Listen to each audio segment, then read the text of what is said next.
somewhere out past the edge of the city, in the gray hush before the sun clears the hills, the ground is moving, not shaking, moving, a slow, patient tremor that rises up through the soil, through the concrete, through the soles of your feet, and settles somewhere behind your ribs, like a second heartbeat that isn't yours. You have felt it every morning of your life.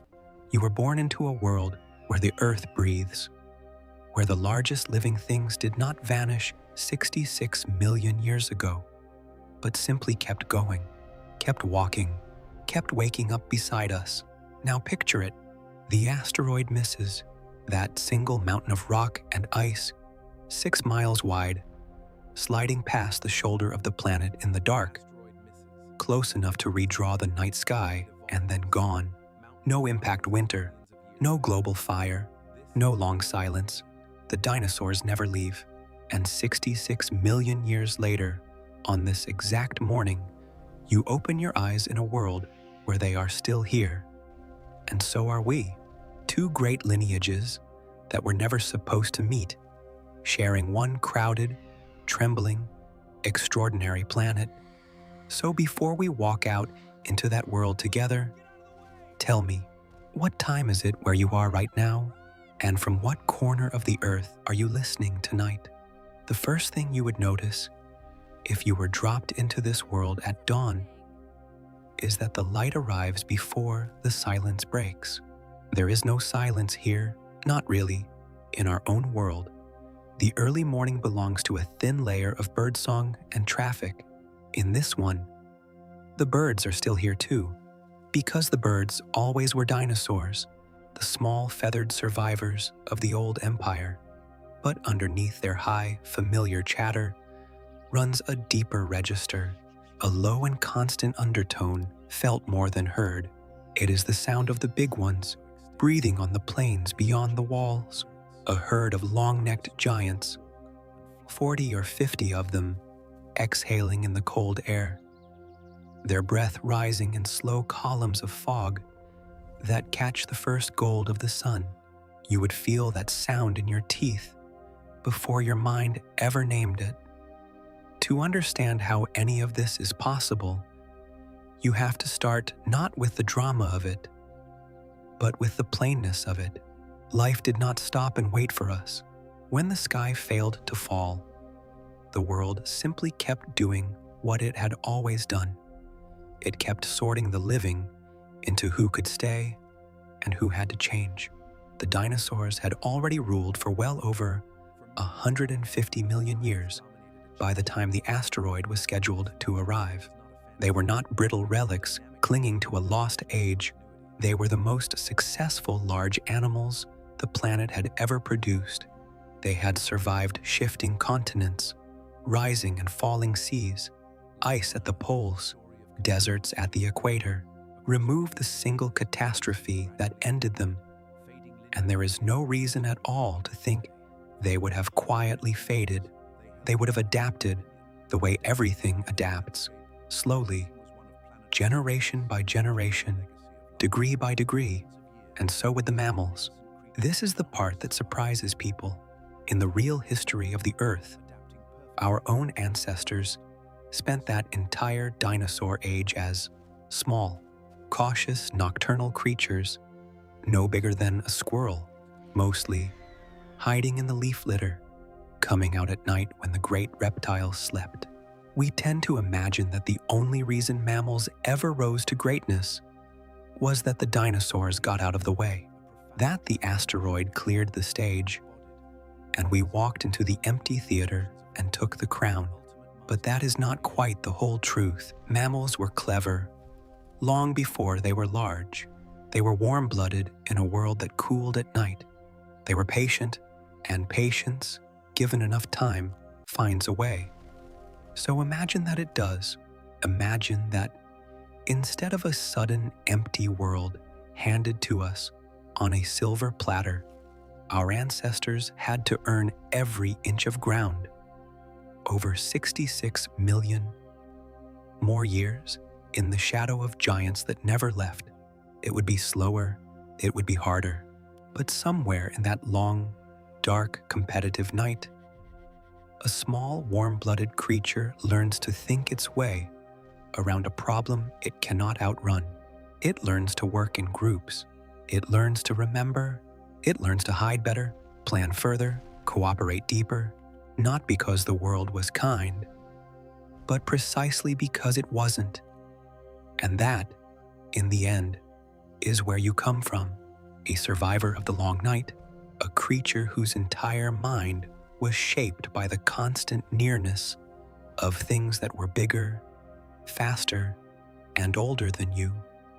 That is the world we are stepping into, not a fantasy where humans ride into battle on tyrant kings, and not a nightmare where we cower forever in caves, something quieter and more believable than either, a world where two kinds of survivors reached an uneasy, permanent, everyday arrangement, where the giants have their ground and we have ours, and the border between them is the most important line on every map. Let's walk out into it properly now. Let the sun come up. The settlement you're standing in was not built the way our cities are built. Look at the walls first, because in this world, you always look at the walls first. They are high, higher than seems reasonable at first, until you understand what they are for. Not for keeping out other people, for keeping out the weather of flesh and bone that moves across the land twice a year. The walls are thick at the base and gently curved, engineered less like fortifications and more like the hulls of ships, shaped to turn aside the shoulder of an animal that weighs as much as a loaded freight train and does not always look where it is going. In the old parts of town, the walls are stone, worn smooth and pale by centuries of passing hides.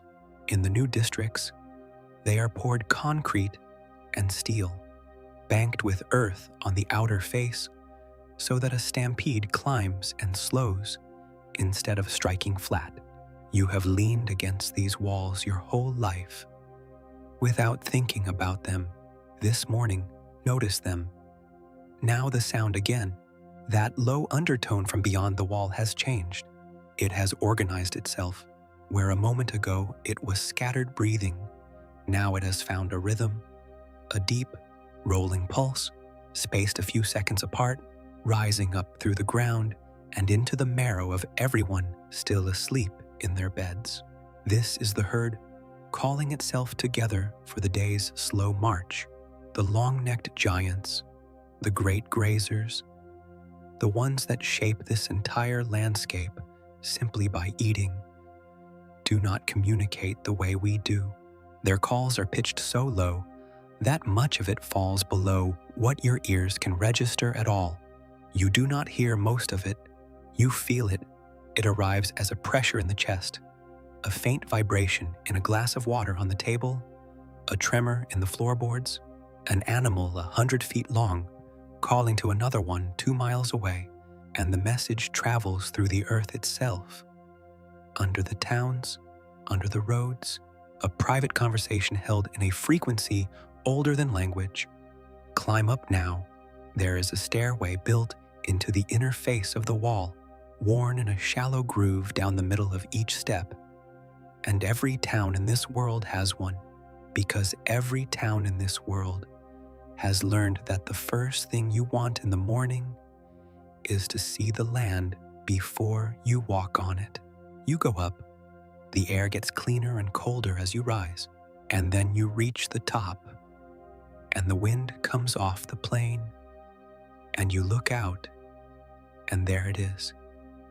Stand on that wall in our alternative present and look out, and the first thing that undoes you is the scale.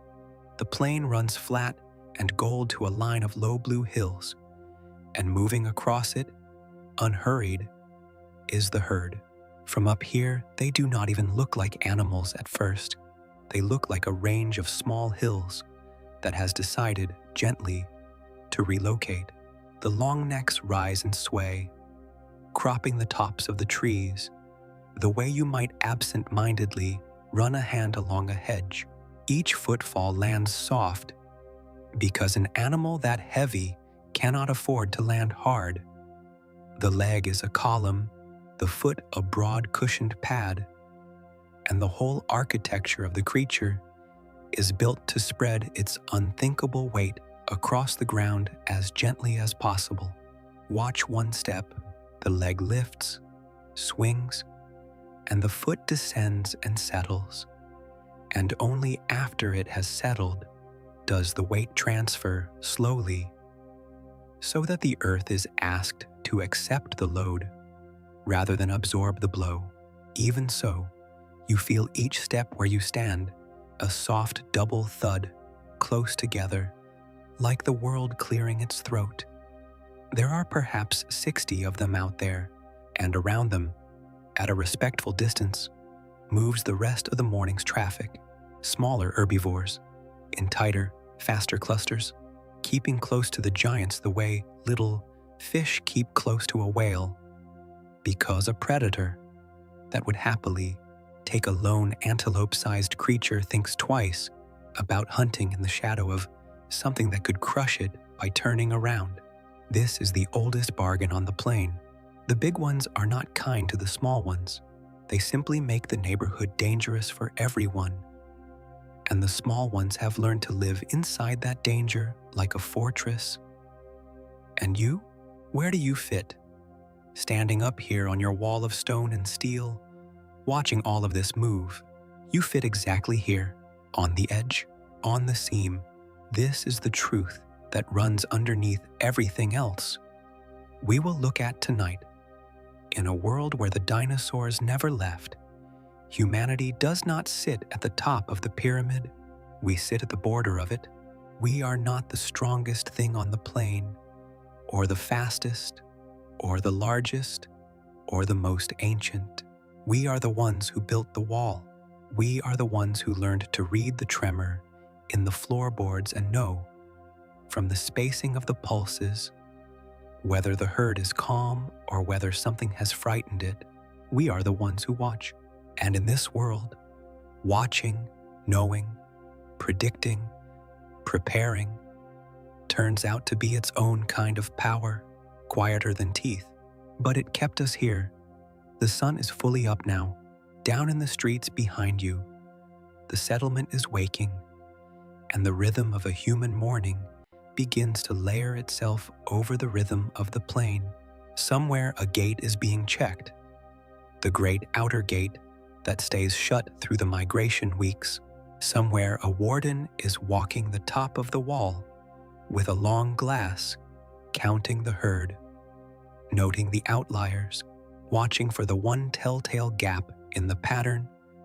That means a predator has moved in during the night to shadow the grazers. The town has 100 small rituals like this, so worn by repetition that no one thinks of them as remarkable. They are simply what you do when you live next door to the largest animals that have ever walked the earth. You count, you watch, you keep the wall in good repair, and most mornings, nothing happens at all. And that is exactly the way everyone wants it. Because here's the thing that our own noisy, crowded, restless world has forgotten, and that this world remembers in its bones.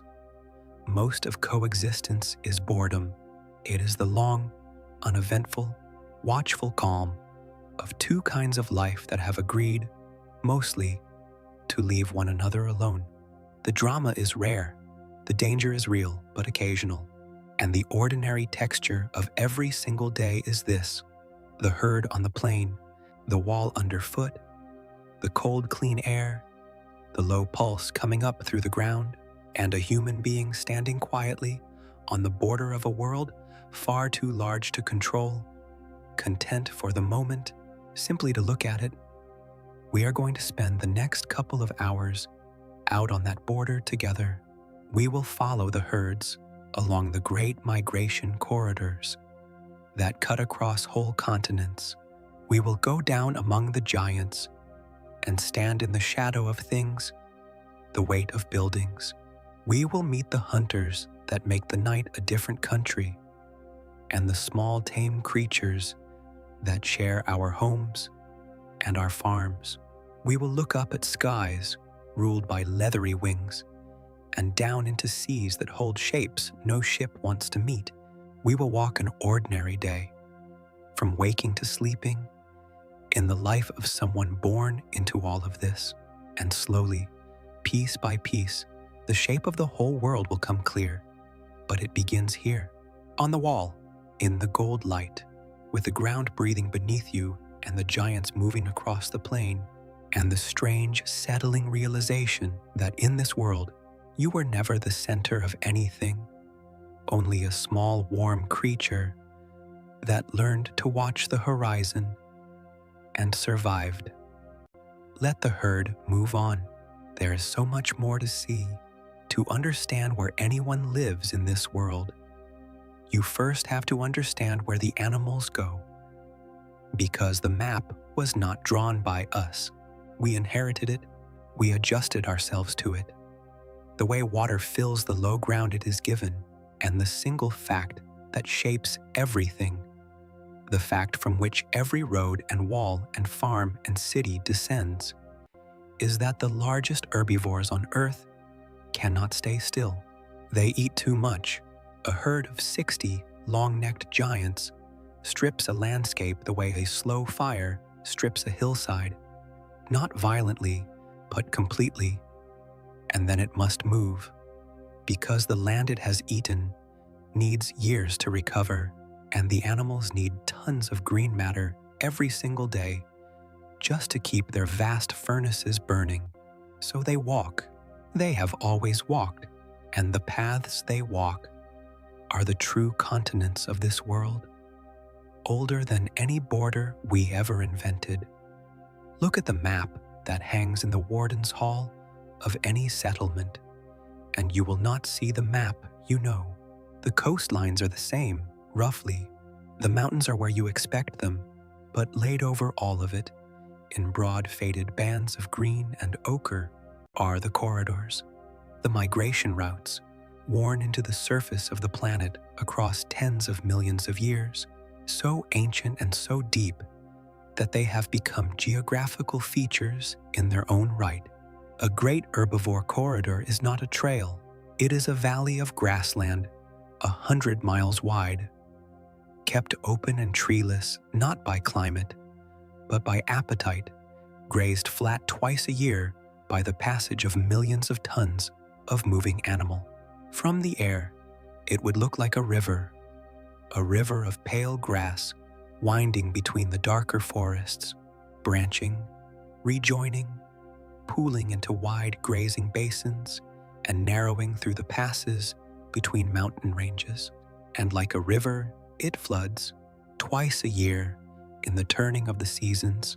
The corridor fills with life moving in one direction, and for a few weeks the land belongs entirely to the herds.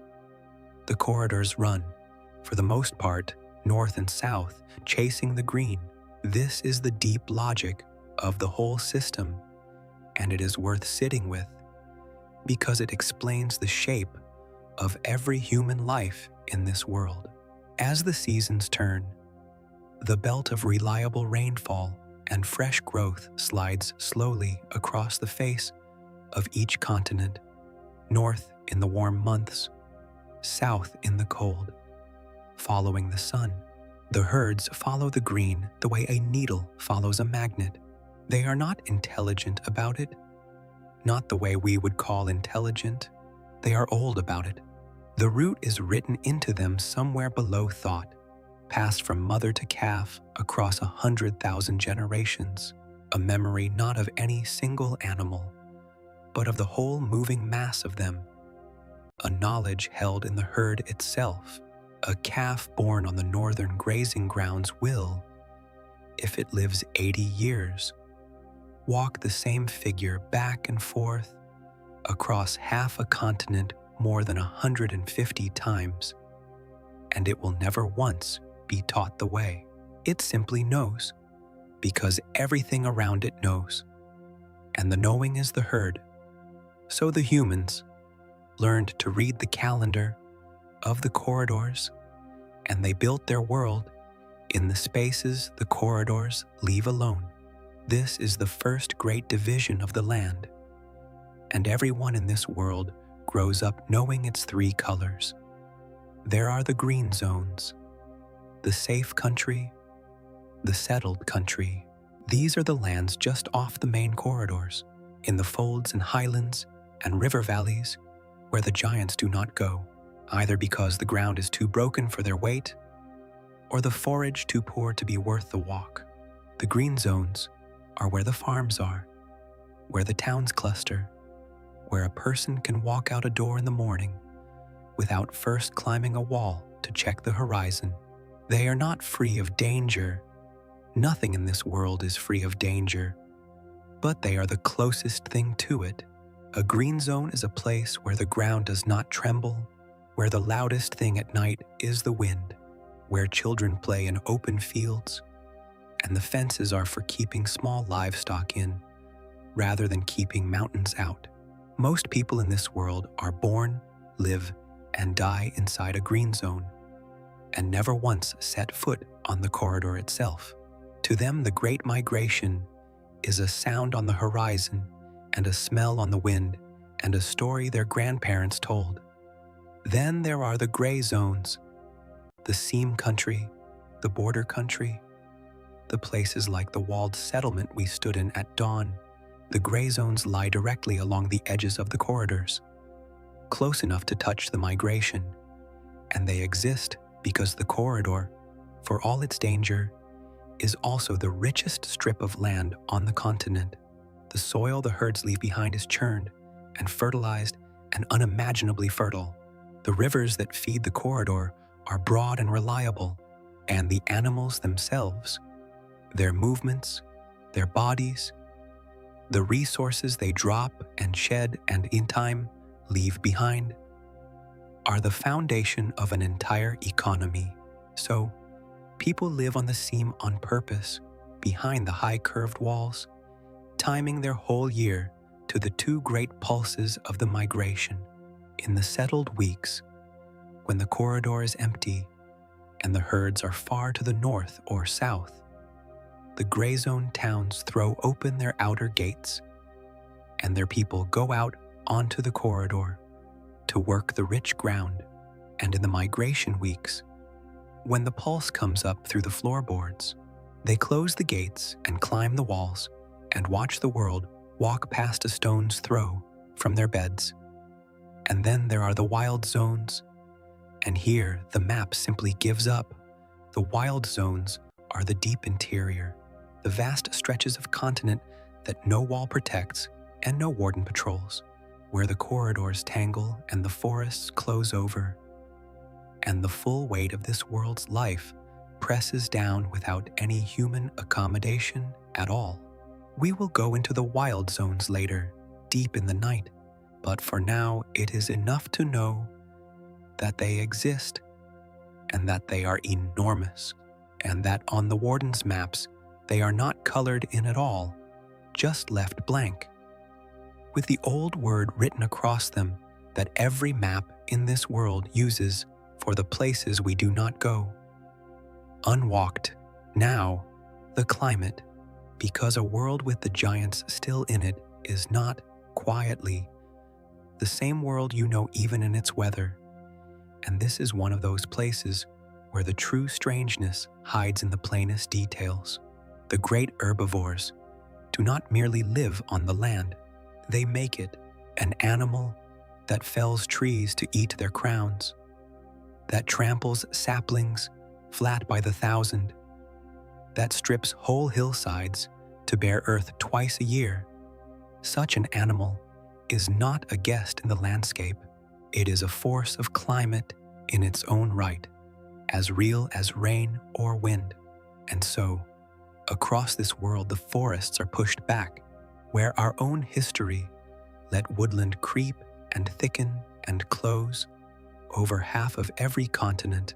Here the endless grazing keeps the land open, vast rolling seas of grass and scattered flat-topped trees Savanna running from the tropics almost to the ice, kept treeless not by drought, but by teeth.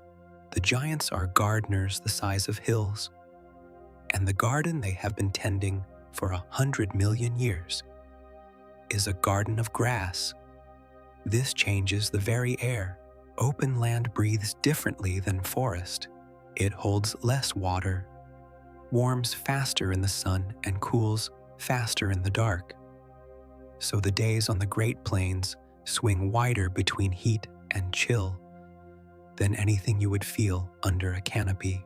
Stand on the corridor at noon, and the heat comes up off the pale ground in a shimmer, a slow trembling of the air near the earth that makes the distant herds ripple and swim as though seen through water. The grass itself hisses faintly in the wind, a dry papery sound, mile upon mile of it, and the dust the herds raise hangs in the still air long after they have passed, a soft ochre haze that softens the horizon and turns the setting sun into a low smoky ember you can look at directly without hurting your eyes. In the migration weeks, the dust never fully settles, and the light through it takes on a warm, grainy, golden quality, thick enough almost to touch, so that the whole world seems lit by the inside of a lantern. And the cold, when it comes, is a clean and enormous thing. Out on the open corridor, there is nothing to hold the day's warmth. Once the sun goes down, the heat lifts off the land as though drawn upward, and the temperature falls degree by degree through the evening, steady and unhurried, until the air goes sharp and still, and the first frost begins to needle the grass. The herds do not mind. Their great size is its own blanket. An animal that large loses heat so slowly that a cold night barely reaches its core before the sun returns. They simply fold their legs beneath them and become, in the darkness, a range of low, warm hills again, breathing their fog into the freezing air. But a human on the corridor at night feels every degree of that falling temperature, and this too shaped the map. It is why the gray zone walls hold warmth on their inner face, why the towns curl inward around their heat, why no one in this world is ever careless about the coming of the dark. Consider now the sheer engineering of living alongside a migration, the fences, the gates, the quiet machinery of separation, because there is a strange and soothing amount of it, and it is worth walking through slowly. You cannot fence out a giant. This is the first thing every child in the gray zones learns, and it is the humbling foundation of the whole system.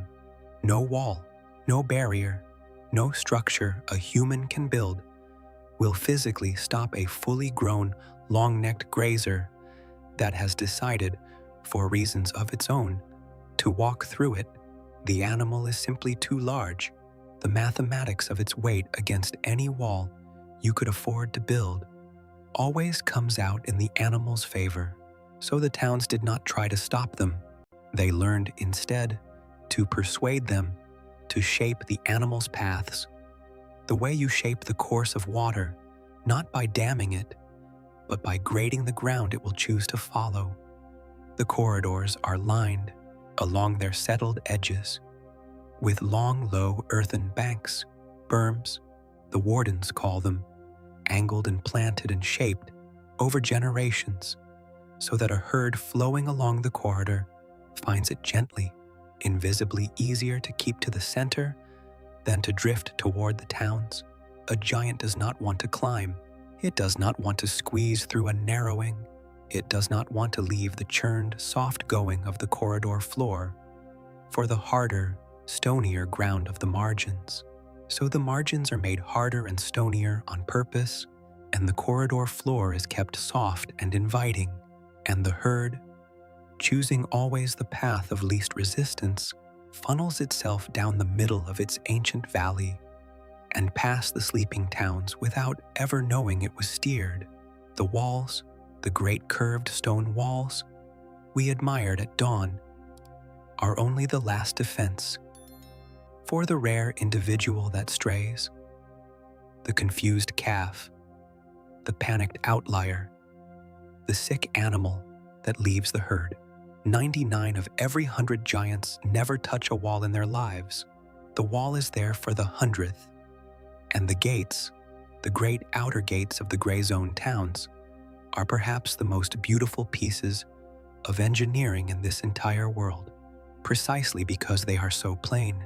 They are enormous, and they are old, and they hang so perfectly balanced on their pivots that a single warden can swing a slab of timber and iron the size of a house closed against the migration with the pressure of one hand. Everything about them is designed to move a great mass with a small effort, quietly, reliably, in all weathers, for centuries. They do not need to be strong enough to stop a stampede. They only need to be strong enough to close the gap before the stampede arrives, and to look, to the animal's dim and ancient eye, like just another stretch of unwelcoming wall. When the pulse comes up through the floorboards in the gray dawn of the first migration morning, the whole town knows the sound of the great gates closing, a long, low wooden groan, followed by the deep iron thud of the bar dropping home. And it is, to everyone who grew up hearing it, one of the most comforting sounds in the world.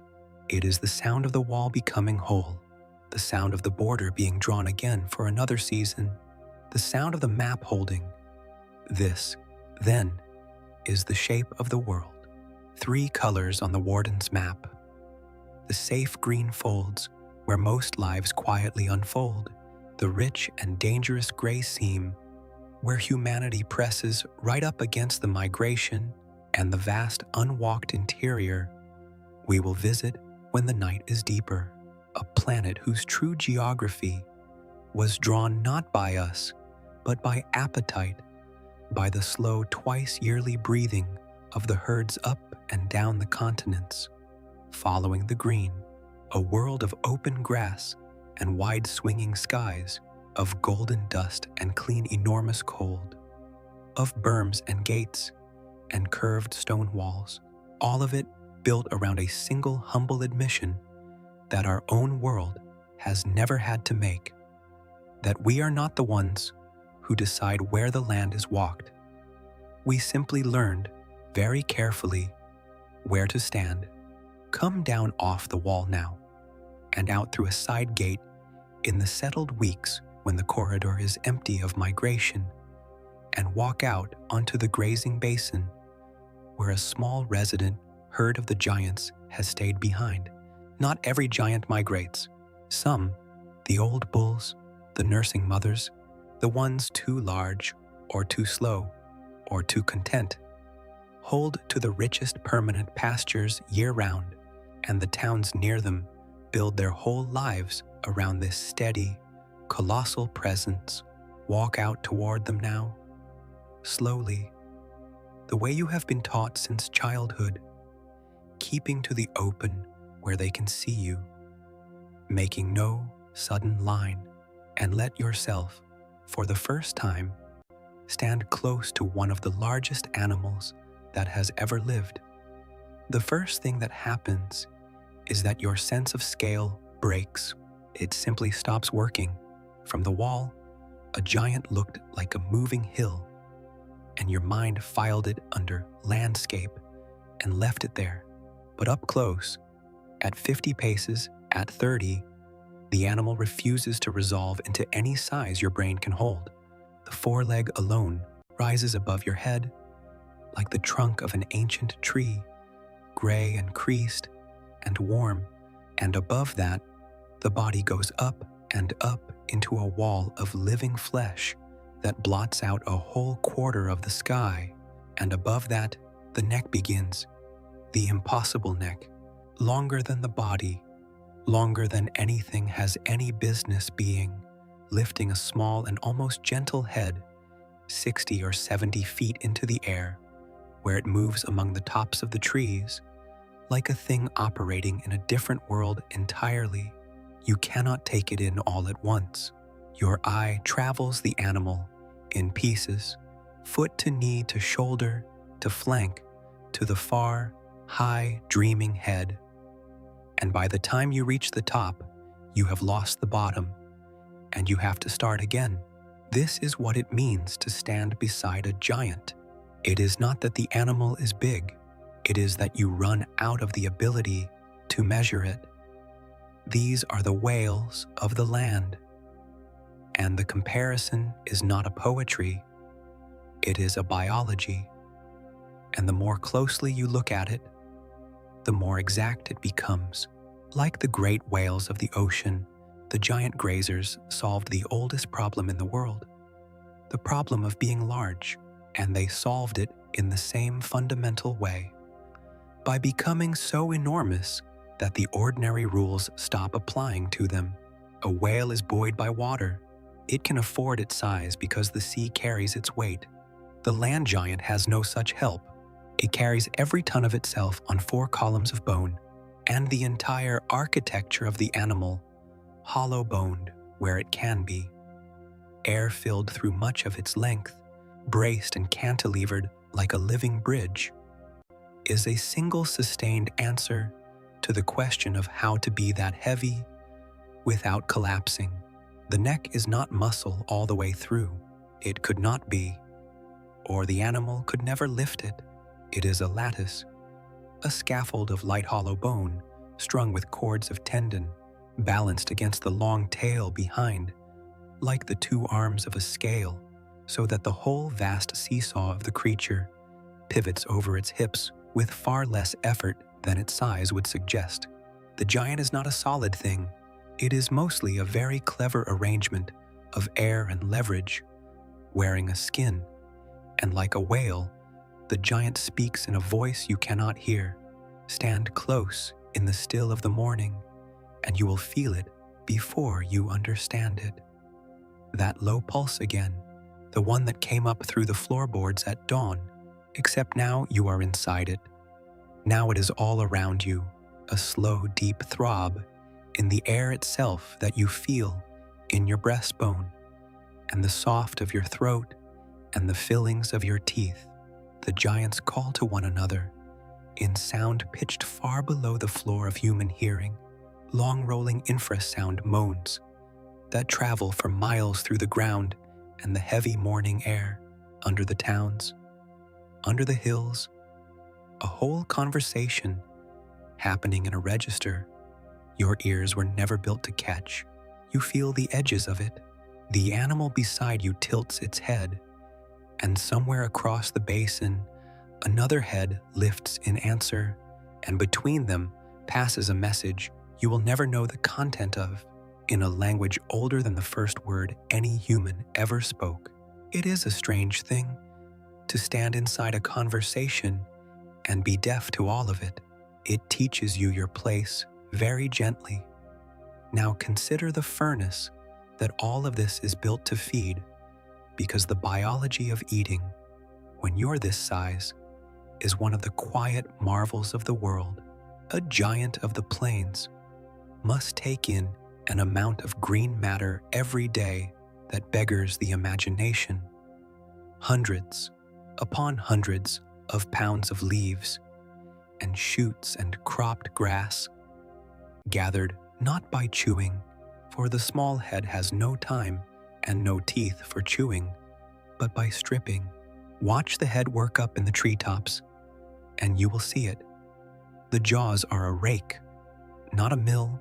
They close on a branch and pull, and the leaves come away in a single raking bite, and the head has already moved to the next branch before the mouthful is even swallowed. There is no chewing at all. The food goes down the long neck hole, raked and torn and bolted, mouthful after mouthful, hour after hour. From the moment there is light to the moment there is none. A giant does almost nothing all day, every day of its 80-year life, except eat. It cannot afford to do otherwise.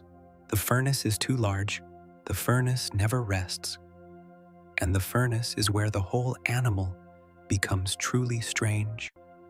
Because a creature this size faces a problem that smaller animals never even glimpse: the problem of heat. Everything alive makes heat simply by being alive. The slow burn of the body turning food into motion. And normally, an animal sheds that heat through its surface into the air. But as an animal grows larger, its inside swells far faster than its outside. Double the giant in every direction, and you multiply its heat-making bulk 8-fold, but its heat-shedding skin only 4-fold. Grow it to the size of a building, and the problem becomes acute. An animal that large, burning food at anything like a normal rate, would cook itself alive from the inside, unable to dump its own heat fast enough through a skin that has fallen hopelessly behind its volume. So the giant does the only thing it can. It burns slowly. It runs cool. Its whole metabolism is banked down low. A great furnace kept deliberately dim so that the heat it makes stays within what its surface can shed. And this is why the giant moves the way it moves. Not from laziness, not from stupidity, but from thermodynamic necessity. It is pacing itself against the heat of its own existence. Every slow step, every unhurried sway of the neck, every long dreaming pause is the animal husbanding a fire it can never allow to blaze. The size that costs it so much also gives it everything, because it runs so cool and holds its warmth so well. The giant barely feels the swing of the days that torments the humans on the corridor, when the clean, enormous cold comes down at night, and every person for 100 miles curls inward toward the heat. The giant simply folds its columns beneath it and coasts through the darkness on the warmth it banked during the day, its core barely cooling before the sun returns to top it up. It is its own weather system. It carries its own climate inside it, a private summer that the outside world can never quite reach. And in the heat of noon, when the humans take to the shade and the smaller animals go still, the giant works on, raking the treetops, indifferent, too large for the sun to trouble, moving through the shimmering heat haze of the plain, like something the weather simply forgot to include in its plans. Now step back from the single animal and look at what a herd of them does to the entire living world around it. Because the giants are not merely inhabitants of this world, they are its foundation, the load-bearing pillar under everything else that lives, ourselves included. Where the giants graze, the forest cannot close, and so the light reaches the ground, and so the grass grows, and so 1,000 smaller grazers find a world they can live in that would otherwise be shadowed woodland. Where the giants walk, they churn the soil and press seeds into it and carry, in their slow guts, the makings of new growth for miles before they leave it behind them in the rich, dark middens that the corridor soil is built from. Where the giants fell a tree to reach its crown, they open a clearing that will feed 100 species before it heals. They are, every one of them, a walking act of creation and destruction held in a single slow body. And the whole gold savanna world we have been walking through, the open grass, the scattered flat-topped trees, the very shape of the land, is not the backdrop to the giants. It is their work. Remove them, and within a lifetime the forest would come creeping back. The grass would drown in shade, the smaller herds would dwindle, and the corridors would close over and vanish. The giants do not live in the landscape. They are the landscape wearing legs.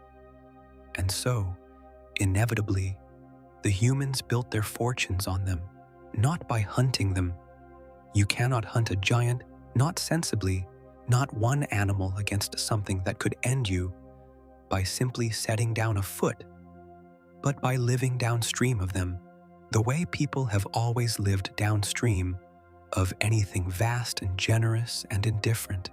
The rich middens the herds leave behind are dug and dried and carried into the green zones to feed the farms. The whole agriculture of this world floats on the fertility the giants drop as they pass. The broad, soft corridor soil, tilled and turned by 100 million years of passing feet, grows crops in the settled weeks that no green zone field could match. The giants shed, as all living things shed, old skin, broken claw sheaths from the great feet, the vast quantities of hair-like filament that the more northern kinds grow against the cold, and every scrap of it is gathered and put to use by a people who learned long ago to waste nothing. That falls from a mountain. There are towns whose entire existence is organized around a single resident herd, that time their year to its movements, that speak of their giants with a proprietary tenderness, that have watched the same slow bloodline of animals pass through their basin for 200 years and know the old bulls by the shapes of their scars. The relationship is not ownership. You cannot own a giant any more than you can own the weather. It is something closer to worship, worn smooth by daily use, but strip all of that away. The economy, the biology, the ecology, the deep dependence, and stand once more beside the single animal in the morning light, because there is one last thing the giants give, and it is the strangest gift of all, and it is the reason people walk out to them in the settled weeks, just to stand and watch. It is calm. There is a particular quality of peace that comes over a human being standing in the presence of something so enormous and so unhurried and so utterly unconcerned with them, and it is unlike any other feeling this world offers. The giant does not care that you are there. You are too small to matter to it, too brief, too fast, a flicker at the edge of a life measured in slow decades, and there is a deep, unexpected relief in that indifference. To stand beside a thing so vast that all your hurry and worry and noise simply falls below its notice, to feel your own scale corrected against something that has been slowly eating the same hillside since before your grandparents were born and will still be eating it long after you are gone. It empties you out, gently, of everything that seemed urgent. The neck sways in the high air, the great sides rise and fall, with a breathing you can hear from 30 paces, slow as tide. The low pulse throbs in your chest, a conversation you will never understand, and you stand there in the gold shimmering light, a small warm animal in the shadow of a mountain that breathes. And for as long as you stay, nothing in the whole loud world can reach you. The giant rakes another mouthful from the treetops and moves one slow step onward, and the ground says its soft, double word beneath your feet, and the morning goes on, and you could stand here, watching this for a very long time. The wall we have been standing on all this time was built against the giants, only in the way a coat is built against the wind, as an afterthought, a convenience. Against the herbivores, the wall is a suggestion, the thing the wall is truly for.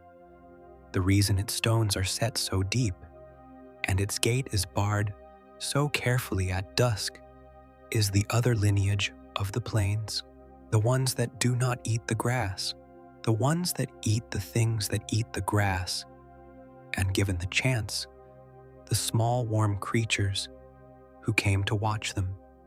Predators change a world, far out of proportion to their number. This is the first thing to understand, because there are not many of them. There never can be. A landscape can carry vast herds of grazers, thousands of tons of animal turning grass into flesh, but it can only carry a thin scattering of hunters on top of them, because each hunter needs a great deal of prey to keep it alive. And so, the meat eaters are always rare. On the whole of a corridor, 100 miles long, you might count the great hunters in the dozens, not the thousands. And yet those few dozen animals reshape every hour of every human life along the seam. Rarity is no comfort when the thing that is rare can end you. The herds you can live beside in daylight, in the open, with a wall at your back. The hunters teach you a different lesson, and they teach it mostly after dark, that there are hours of the day that do not belong to you, and that the price of forgetting it is absolute. Begin with the largest of them, the tyrant, the great solitary killer at the top of the whole pyramid, the animal every child in the gray zones can draw before they can write their own name. It is not fast, not over any distance, a thing that size cannot afford to be. It is patient instead, and it is quiet, and quiet is the terror of it. You imagine, before you have ever seen one, that something so enormous must announce itself, must crash and roar and shake the ground the way the giants do. It does not. The great hunter moves through the dusk, with a stillness that is almost delicate, placing each vast foot with the care of an animal that has learned, across millions of years, exactly how much noise its own weight is allowed to make. The head alone is longer than a man is tall, and the eyes in it face forward, both of them fixed on the same point ahead, the way your own eyes are, the way every hunter's eyes are, so that when the head turns toward you across the failing light, you feel the particular ancient horror of being looked at, of being resolved and measured and understood as prey by something that has been perfecting this exact stare since long before there were men to receive it. The grazer's eyes sit on the sides of their heads and see everything and fix on nothing. The hunter's eyes see one thing, and in the moment of the hunt, that one thing is all there is. Then the others, the ones the wardens fear more than the tyrant, because they are harder to see coming, and they do not hunt alone. The pack hunters, the mid-sized feathered, bright-eyed killers that work the margins of the herds in coordinated groups, and whose danger lies not in the size of any one of them, but in the terrible arithmetic of their cooperation. A single one you could perhaps face, but they are never single. They move through the tall grass in a loose spread, out of sight, keeping to the low ground and the dry water courses, and they communicate as they go in short, sharp calls and long silences, and the first you know of them is often the silence itself, the sudden hush of every smaller creature going still at once, the birds cutting off mid-song, the prickle at the back of the neck, that every human in this world is born already knowing how to feel. The pack does not overpower its prey. It arranges it. It cuts one animal from the herd, turns it, exhausts it, closes the space around it from 3 sides, while the 4th side runs it exactly where the pack already waits. It is intelligence turned entirely to the purpose of ending you, and it is the reason no one on the seam ever walks alone in the tall grass, and why the space around every town is kept mown flat and open for a bow shot in every direction, not to stop the pack, which cannot be stopped, but to take away the one thing it needs above all others: cover. The pack lives in the tall grass, so along the seam there is no tall grass, and children grow up in a strange, shorn landscape and never think to ask why the world near home is always cut so low. And then the ambush hunters of the water, the patient ones, the ones that do not chase at all. Every river in this world, Every waterhole and reed-fringed margin where the herds must come down to drink holds its own quiet horror, lying just beneath the surface or half sunk in the mud of the bank, waiting with a stillness that outlasts anything warm-blooded could manage. For the single careless moment when something soft comes within reach of the water's edge. These are the hunters that shape the deepest and oldest human caution of all. The caution around water, because water in this world is both the thing you cannot live without and the place the patient death waits. Every settlement's approach to its river is a small masterpiece of nervous engineering, the drawing points fenced and railed and raised, the banks cleared and watched, the whole ancient business of fetching water turned into a careful, guarded, communal ritual that no one performs at dusk, if they can possibly help it, because dusk is when the patient ones move. Dusk is when the water stops being water and becomes a doorway. So the humans built their defense, not out of walls alone, but out of time. This is the quiet genius of coexistence with the hunters, and it is the thing that most shapes the texture of an ordinary life on the seam. The day is divided. There are the safe hours and the given hours, and everyone knows the border between them the way they know their own pulse. Through the broad middle of the day, when the light's high and the hunters lie up in the shade, digesting or waiting, the world belongs to people. The gates stand open, the fields are worked, the children range. The river is drawn from under a wide, bright sky, but as the light begins to slant and thicken toward evening, the whole rhythm of the settlement begins, without hurry, to fold inward. The outlying workers drift back along the cleared ground. The livestock are brought within the walls. The last water is drawn, and somewhere near the fall of true dusk, in every gray zone town, the sound goes up that orders the day, a low, carrying horn, or the deep, slow toll of a hung iron bar, a sound pitched deliberately to travel across the open ground and reach the last stragglers in the fields. Come in, the hours are turning. The world is no longer yours. It is not a sound of panic. No one runs. It is a sound as ordinary and as absolute as nightfall itself. And when it comes, everyone comes in, and the great gate swings its slow groan closed, and the iron bar drops home, and the town seals itself against the coming of the given hours, the way it has every single evening for 400 years. Stand on the wall one last time. Twind and between. Then, in the last of the light, after the horn and before full dark, and watch the given hours begin. The plain goes blue, then gray, then loses its edges. The resident herd out on the basin draws together and folds down into its low, warm hills for the night. And somewhere out in the thickening dark, you catch it, the thing you came up to see and hoped not to, a movement at the tree line that is too smooth to be the wind, a shape that detaches itself from the shadow of a thicket and stands for a moment, fully in the open, head low, utterly still, reading the herd with those two forward-facing eyes. You do not breathe. It does not look at the wall. You are nothing to it, safe up here behind the stone. Too much trouble for too little meat.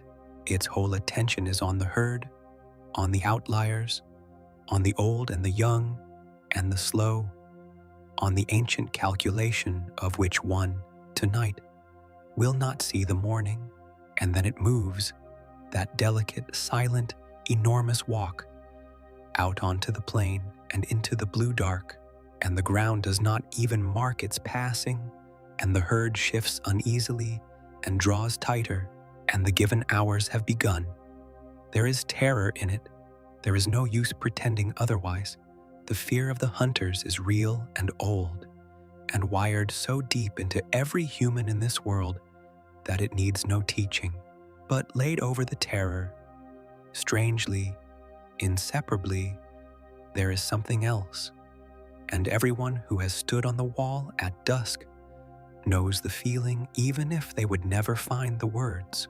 It is a kind of respect that shades, almost into gratitude. The hunters are the reason this world never went soft. They are the reason the human mind stayed sharp. The reason the wall stands true. The reason the whole careful architecture of watchfulness and time and cleared ground was ever built at all. A world with only the gentle giants in it would have made us careless. The hunters never let us be careless. They kept us awake to our own smallness, generation after generation, and in doing so, they kept us alive to the world in a way that a safer people could never be. You watch the great shape vanish into the dark, and your heart is pounding, and your hands are cold on the stone, and underneath it all, quietly, you are glad the wall is high, and you are glad the horn still sounds, and you're glad, in some old wordless way, that the world still has something in it, large enough to make you climb the wall and look. The last light goes. The plain belongs to the hunters now, and behind you, down in the sealed and glowing town, the ordinary human evening begins, warm, walled, watchful, and for tonight, safe. Turn now from the wall and the given hours, and go the other way, inward, down into the warm, sealed heart of the town, into the yards and pens and low outbuildings where the other half of this story lives. Because for all the giants on the plain and all the hunters in the dark, the animals a person in this world actually spends their days beside are small and tame and kept. The great drama of coexistence happens out beyond the wall, but the deep, daily, domestic intimacy of it happens right here, in the straw-smelling half-light of a farmyard at dawn, where a child is walking out with a bowl of feed to a flock of creatures that would, in another telling, be called dinosaurs, and that here are simply called what every farmyard has always called such things: the birds, the beasts, the stock. Start with the small feathered ones, because they were the first and because they are everywhere. Long before humans ever dreamed of taming anything larger, they made peace with the little dinosaurs. The quick, bright-eyed, feathered creatures the size of a hen or a cat or a small dog that had always haunted the edges of human settlement, the way sparrows and rats and foxes haunt ours, drawn in by spilled grain and scraps and the warmth of company. Over the long centuries, some of them stopped leaving. The boldest and the calmest bred, with the boldest and the calmest, generation upon generation, the flightiest and the fiercest, quietly culled from the line, until what remained was a creature that had traded its wildness for a roof and a handful of feed. Plump, patient, useful, and wholly dependent on the human hand, these are the poultry of this world, and they fill its yards by the countless million, feathered, warm, clucking and trilling and murmuring, laying their clutches of eggs in the straw, raising their broods under the eaves, following the feed bowl with the same greedy trust that any farmyard flock has ever shown the hand that carries it.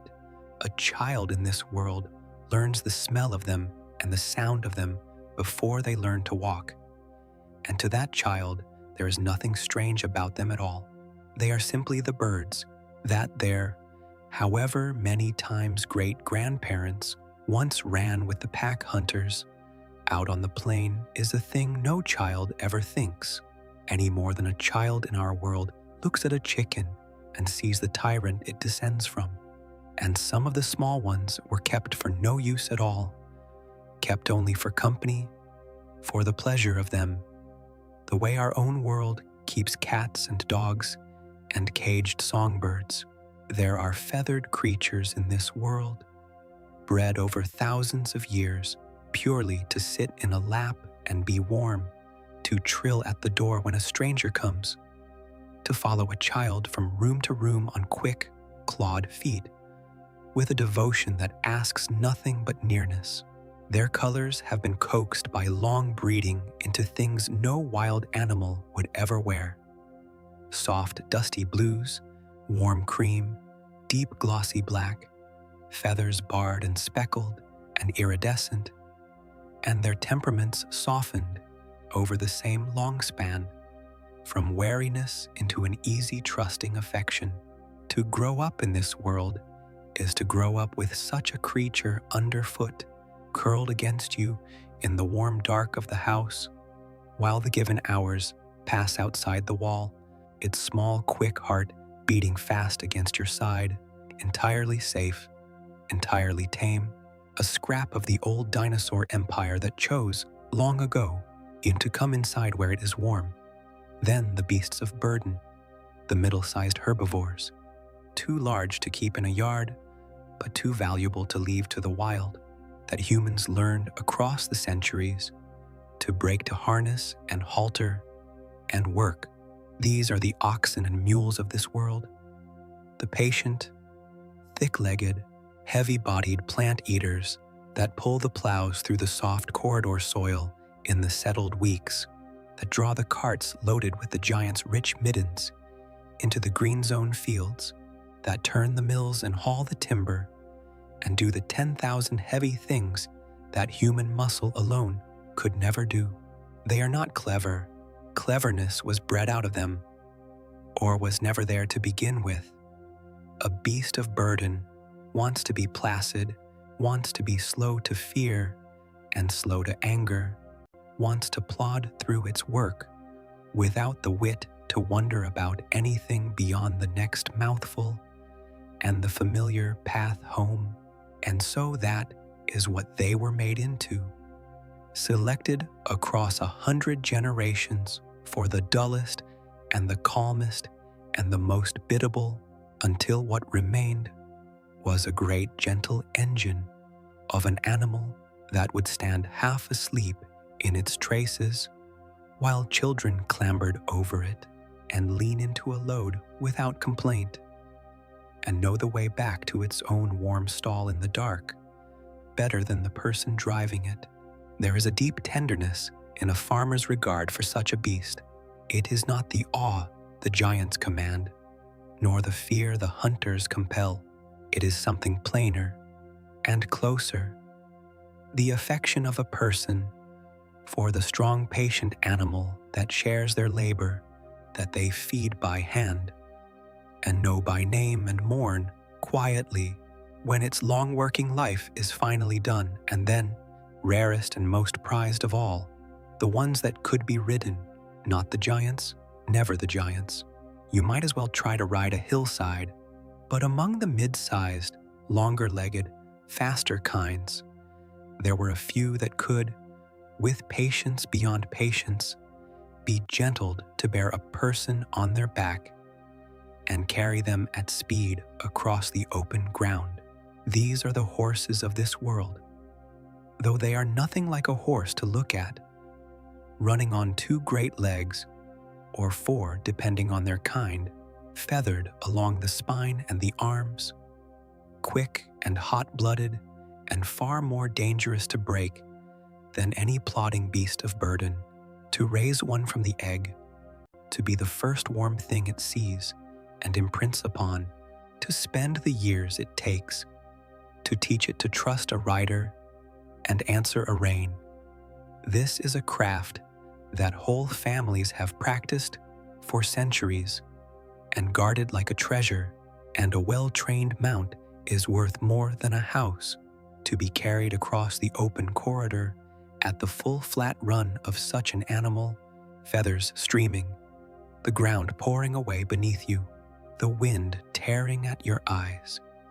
It is the fastest a human being can travel in this world under their own arrangement, and those who have felt it speak of it the way people have always spoken of the animals that carried them, as a partnership, a joining, two creatures becoming for a while a single swift thing. The mount is not a tool, it is a companion that happens to run faster than you, and the bond between a rider and the animal they raised from the shell is one of the deepest this world knows. All of this, the poultry in the yards, the pets by the fire, the beasts in the traces, the mounts in their guarded stables, all of it is farmed and bred and raised in a particular place, and it is worth standing for a moment in that place because it is where the tame world and the wild world press right up against each other. The great breeding farms lie at the very edges of the green zones, on the last settled ground before the map goes blank, out where the walls give way to fences and the fences give way, finally, to the unwalked interior. It is deliberate. The wild is close there, close enough that the breeders can, when a bloodline grows too soft and too dull and too inbred, go out to its very margin and bring back new blood, a wild-caught clutch of eggs, a captured youngster, a fresh thread of the old fierce wildness woven back into the tame line to keep it strong. This is the secret art of every great breeding family, to hold their animals gentle enough, to trust and wild enough to thrive, forever balanced on the knife edge between the yard and the plain, forever borrowing back from the wild, the very hardiness that domestication slowly wears away. The farms at the edge are strange, liminal places, half settlement, half frontier, the tame flocks clucking in their yards, while, a mile off across the fence, their wild cousins run free in a world that has never known a human hand, and the people who work them live with one foot in each and understand, better than anyone else in this world, that the line between the kept and the free is far thinner than the towns behind them like to believe. But come back now, before we go any further, to where we began, to the farmyard at dawn, to the child with the bowl of feed, because this is the image to hold on to, the small warm heart of everything the tame world means. The given hours are over. The great gate has been unbarred with its long groan and swung open to the pale new light, and the town is shaking off the night, and out in the straw-smelling yard, in the first cold gold of the morning, a child too young for any work, but this crouches down and tips out a bowl of grain, and the flock comes running. Quick clawed feet, a soft chorus of trills and murmurs, feathers of dusty blue and cream and speckled brown catching the low light, as the little creatures crowd around the child's bare feet, without a trace of fear. The child knows each of them, names half of them, reaches into the warm feathered press of them to lift the boldest one up against their chest, where it settles at once, trusting and heavy and warm, its small, quick heart beating against the child's own. Out beyond the wall, the plain holds its giants and its hunters and all the vast and different drama of the wild. But here, in this yard, in this moment, there is only a child and a warm feathered creature in the morning light, two small survivors of two great lineages keeping each other company at the start of an ordinary day, and neither of them thinking for even a moment that it is anything other than the most natural thing in the world. The child sets the little creature down, it runs back to the flock, and the ordinary morning goes on. We have kept, until now, to the ground, to the plain and the corridor and the walled town, to the flat human business of things that walk. But this world is not 2 dimensions. It is 3, and the other two directions, up and down, hold their own vast populations that a person on the ground rarely meets but never entirely forgets are there. Look up, and the sky has owners. Look out to sea, and the water has depths that no ship crosses lightly.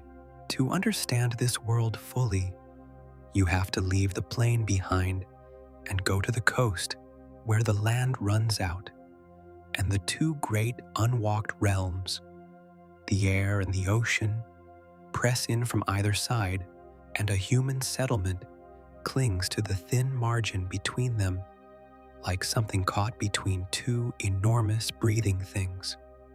Start with the sky, because you can see the sky, and what you see when you look up in this world is not empty. The air belongs to the leathery winged ones, the great flying reptiles that never gave up the sky the way the small feathered dinosaurs eventually did, and that rule the upper world with a completeness no bird in our own world has ever managed. The largest of them are almost impossible to believe even when they are directly overhead. Their wings, stretched thin over a frame of hollow bone and driven by the long spar of a single vast finger, span wider than the largest thing a human hand has ever built to fly. A living glider the size of a small aircraft, so light for its size that it seems less to fly than to be held by the air, banking on the thermals that rise off the warm land in the middle of the day, circling higher and higher without a single wing beat until it is only a slow dark cross against the blue, watching the whole world beneath it with eyes that miss nothing. On the ground they are ungainly, folded, awkward things, walking on their wing knuckles like something assembled wrong, but in the air they are transformed. And to stand on the coast and watch one come in off the sea on a 30-foot span, riding the wind up the face of the cliffs without effort, tilting ahead the length of your body to fix one cold eye on you as it passes, is to understand that the sky is not yours and never was. And this, of course, is the great frustration of human ambition in this world. Because the one direction a small, clever ground animal always dreams of going is up, and up is exactly where the flying reptiles will not share. In our own history, once we learned to fly, the sky opened to us without argument. There was nothing up there to contest it. In this world, the sky is already full, already owned, already patrolled by animals that have held it for 100 million years and regard anything that enters their airspace with the territorial fury of a creature defending the only home it has. To fly in this world is to trespass.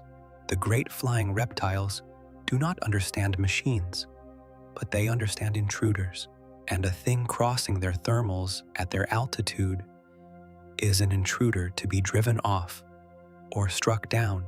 And so the long human dream of the open sky has always run up against a wall of leather and hollow bone that no amount of cleverness has ever quite talked its way past. What flying humans do in this world, they do low and fast and carefully in the margins of the day when the great ones are not soaring, hugging the ground beneath the level where the sky owners hunt.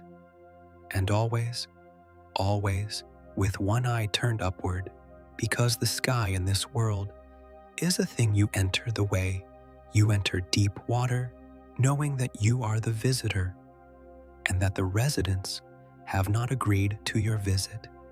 Now go down to the water's edge and look out and consider the other realm, the one you cannot see into at all. If the sky is a country you may at least look up into and read, the sea is a closed door. The surface tells you nothing. It lies there, gray-green and heaving and enormous, catching the light, giving back only its own restless skin, and beneath it moves a world every bit as full and every bit as ruled as the plain behind you, and utterly hidden. This is the deepest unease the coast holds. On the plain, you can climb the wall and see the danger coming across the open ground. On the sea, the danger is always already there, beneath you, unseen, and the first you know of it is the moment it chooses to show itself. The great marine hunters of this world, the long, sleek, swimming reptiles that took to the ocean the way the whales of our own world did, and that never came back, are the tyrants of that hidden country, and some of them run to lengths that make even the land hunters seem modest, a thing longer than a fishing boat, all smooth muscle and paddle and jaw, moving through the dark water beneath the keel, with a silence and a patience that the ambush hunters of the riverbank would recognize as kin. The fishermen of this world know they are down there. They feel it every time they push off from the beach. The knowledge that they are setting a small wooden shell out onto the roof of a house full of things that could rise up through it without warning. And yet they go, because the sea, like everything vast and dangerous in this world, is also generous past reckoning, and the coastal towns live on what it gives. The fishing of this world is a careful, communal, weather-wise craft, hedged about with as many rituals of caution as the drawing of water from a hunter-haunted river, and for the same reason, because the thing you need to survive and the thing that could end you are the same gray water. The boats go out in company, never alone, keeping to the known shallows and the charted grounds where the great hunters seldom come, reading the surface for the tells that every fishing family learns to read. The sudden stillness of the seabirds, the way the smaller fish will boil up all at once against the surface when something enormous moves below. The long, smooth swell that is not a wave. They take what the sea allows and they come in before the light goes, hauling their boats high up the beach, above the reach of the tide and the reach of anything that might follow the tide in, and they never, ever take the sea's patience for granted, because the sea does not have patience. It has appetite, held in check by nothing but luck and care and the accumulated caution of 100 generations who learned the hard way exactly how far out and how late and how alone a person could go and still come home. This is why the shipping of this world hugs its coasts and creeps between its islands and would no more strike out across the open, deep ocean than a person on the plain would lie down to rest in the middle of the corridor. The sea lanes are not straight lines between ports. They are long, careful curves that follow the shallows and the sheltered water, that duck from island to island and headland to headland, that add days and weeks to every voyage, in exchange for the one thing that matters more than speed, the chance of coming through, out past the shallows, past the continental edge, where the seabed falls away into the true deep, lie waters that are, on every chart in this world, marked with the same blank warning the wardens use for the interior of the continents. Unsailed, there are stretches of open ocean in this world that no vessel crosses and no person has ever seen the far side of, not because they could not be sailed in principle, but because the things that live in the deep water make the crossing a wager no cargo is worth. The map of the sea, like the map of the land, is mostly the story of the places we have agreed not to go. Come back, then, one last time, to the coastal town itself, and stand in it at the close of the day, because it is one of the strangest and most beautiful places in this whole world. A thin, bright margin of human life pressed between two vast wild realms, holding its ground against both at once. Behind the town, the land rises toward the plain and its giants and its given hours. Before the town, the sea heaves out toward its hidden hunters and its unsailed deep. Above the town, the great winged ones ride the last thermals of the evening, circling down toward their cliff roosts as the warm air fails, and the town sits in the middle of it all, in the golden gray light of the day's end, its boats hauled up safe on the beach, its lamps beginning to glow in the windows, its people moving through the narrow streets, between the mountains of water and the country of the sky, with the easy, unthinking competence of those who have lived their whole lives on a threshold. The smell of the place is salt and fish and wood smoke. The sound of it is the long grind of the surf and the cries of the settling flyers and the ordinary human murmur of a town closing itself up for the evening. And over all of it lies the particular peace of the coast at dusk, the peace of a small warm place that has once again come safely through a day lived between two enormous things that could have swallowed it whole and, this time, did not.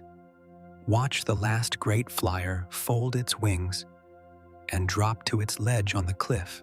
Watch the last light go off the water, somewhere out beyond the shallows.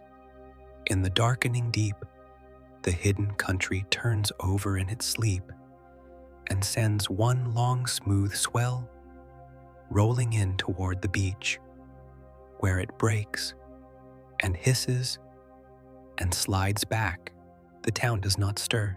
It has heard that sound every night of its life, and between the sky it cannot own and the sea it cannot see into, the small bright margin of human warmth settles in for the evening, exactly where it has always been, on the very edge of a world far too large for it, holding on.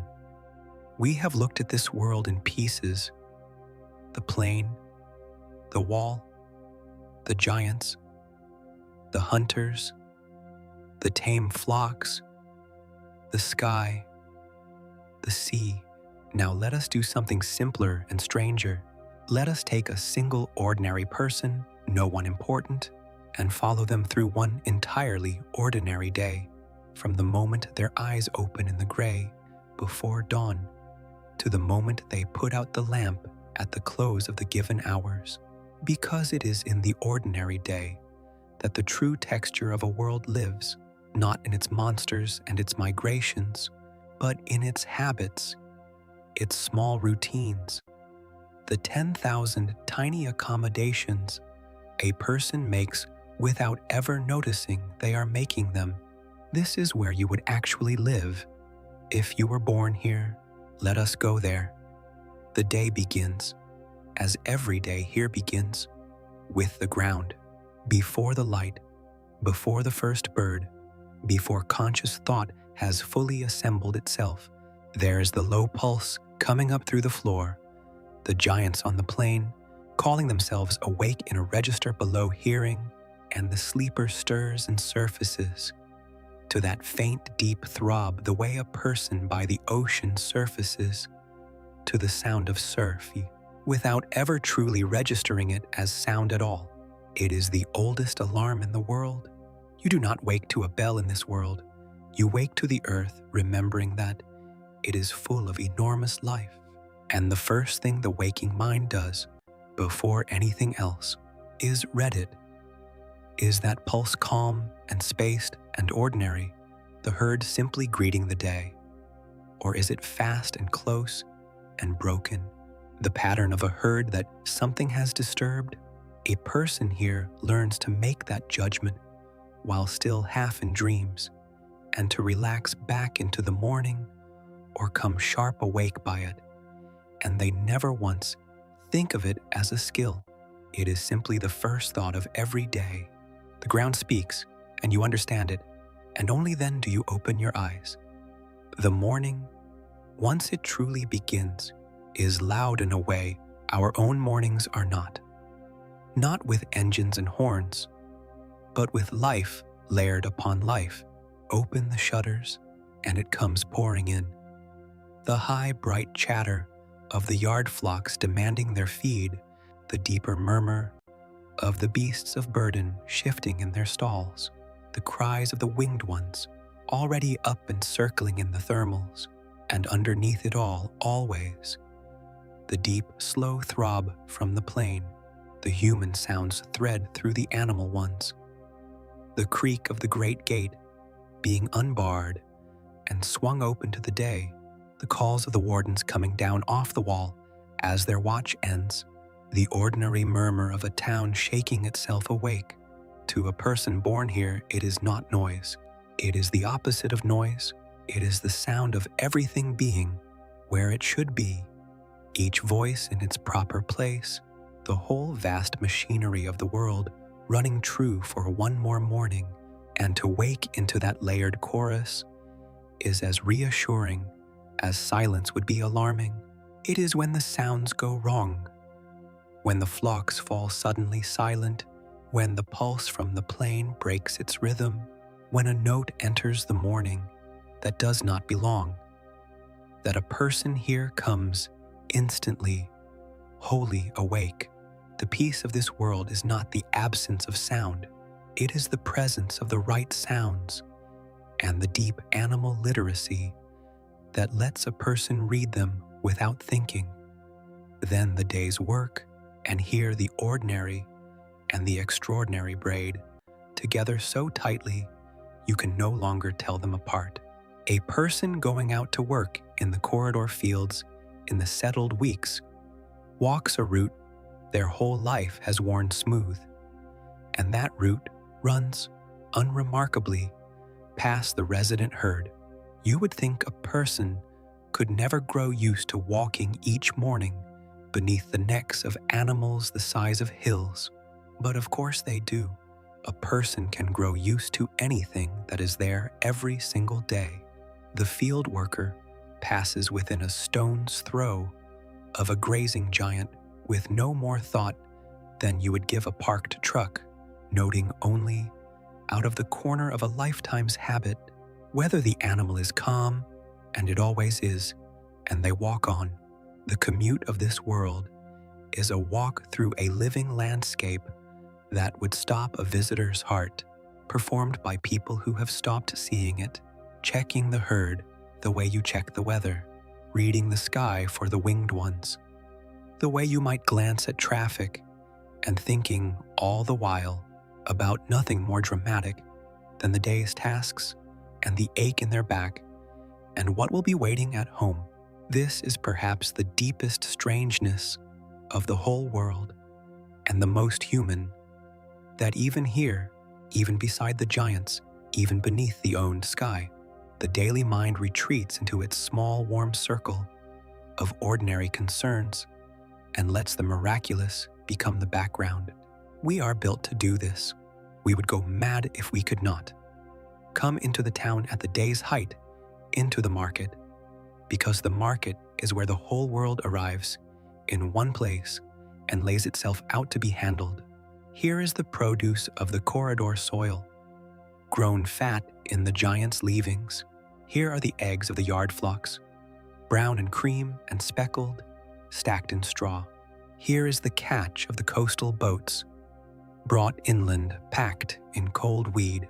Here are the leather and the filament and the great curved claw sheaths, shed by the herds, worked into 100 useful things by hands that have worked them for centuries. The market is loud and close and warm with bodies, human and animal both, the tame beasts standing patient in their traces, the pet flock birds riding on shoulders and peering from baskets, a prized mount led through the press by a wary owner, while the crowd parts around it with respect, and through all of it moves the ordinary commerce of an ordinary people, haggling and gossiping and greeting, the eternal human business of a town going about its day, no different in its heart from any market that has ever stood since the first people gathered to trade, except that the goods on the stalls are the gifts of giants, and the leather was shed by monsters, and no one thinks this remarkable at all, and the human things go on inside all of it, untouched and untouchable. The children of this world play in the shorn, safe ground within the walls, and their games are the games children have always played, chasing and hiding and shrieking with laughter, watched over by a grandmother who keeps, out of ancient reflex, one eye on the sky. The young people of this world fall in love the way young people always have, and court along the safe evening streets before the horn sounds, and steal what moments they can in the warm layered noise of the town. The old people of this world sit in their doorways in the last of the afternoon sun and watch the light change over the plain and remember the herds of their youth, and know the individual old bulls out on the basin by name and by scar the way you might know old neighbors, work and love, and childhood and age. The whole shape of a human life unfolds here, exactly as it unfolds anywhere, in its small warm circle, beneath a sky and beside a plain that dwarf it utterly, and do not, in the end, change one single thing about what it means to be a person living a life. The scale of the world is monstrous. The scale of the living is exactly comfortingly human. Then the light begins to slant, and the day begins its long fold inward, and here the ordinary rhythm reveals the deep structure that was under it all along. The outlying workers drift back along the cleared ground toward the walls. The flocks are shut into their coops against the dark. The beasts are led into their stalls. The last water is drawn from the guarded river points, and as the sun goes down toward the smoky ember of the horizon, the whole town performs, without haste and without thought, the same folding in it has performed every evening for centuries. A great slow gathering of all its warm and vulnerable life, back behind the stone, back into the light, back into the safe-walled circle. Before the given hours come, there is a deep peace in this evening fold, a peace that our own restless, ever-lit, never-closing world has entirely lost. The day here has an end, a real end, marked by a real sound. The low carrying horn, the deep groan of the great gate, the iron thud of the bar dropping home, after which no more is asked of anyone. The world outside becomes, for the night, someone else's, and everyone within the walls is released, all at once, from the long day's watchfulness into the simple warm safety of the sealed town. And so the day ends where it began, in the small warm rooms of ordinary people, with the lamps lit against the dark and the shutters closed against the cold. Outside the wall, the plain goes to the hunters, and the giants fold down into their low warm hills, and the great winged ones roost on their cliffs, and the hidden sea turns over in the deep. But inside, in the glow, a family gathers to its evening meal, and the pet flockbird curls, warm against a child's side, and the old ones tell the young ones the same stories they were told, and the deep pulse still comes faintly up through the floor. Quieter now, slower, the giants settling for the night.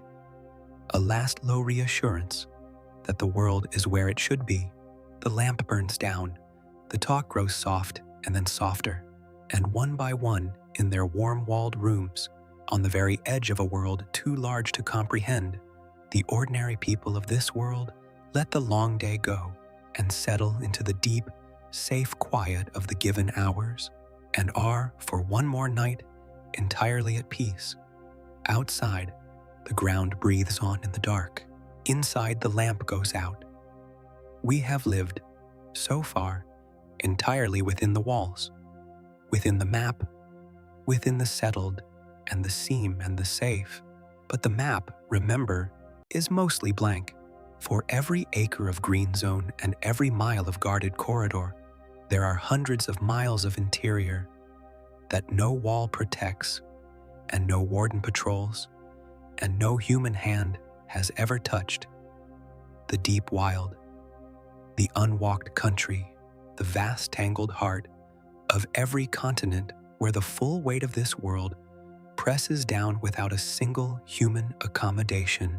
We have kept away from it all this time, the way the towns keep away from it. Now, in the deep middle of the night, let us finally go in. You cannot simply walk into the deep wild. There are no roads into it, because roads lead somewhere, and the deep wild leads nowhere a person is meant to go. The settled country ends, and then there is a margin of frontier. The breeding farms, the last fences, the outermost gray zone outposts, and then, past that, the land simply closes over. The open corridors and their gold savanna belong to the migration and the map. But away from the great grazing rivers, in the wetter country and the broken country and the deep river basins, the forest that the giants hold back on the plains rises up unchecked and thickens and closes into something our own world has no true equal for.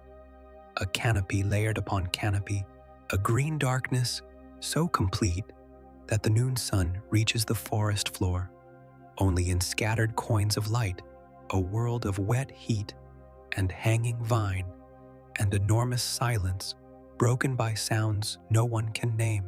This is where the animals the towns never see live out their lives.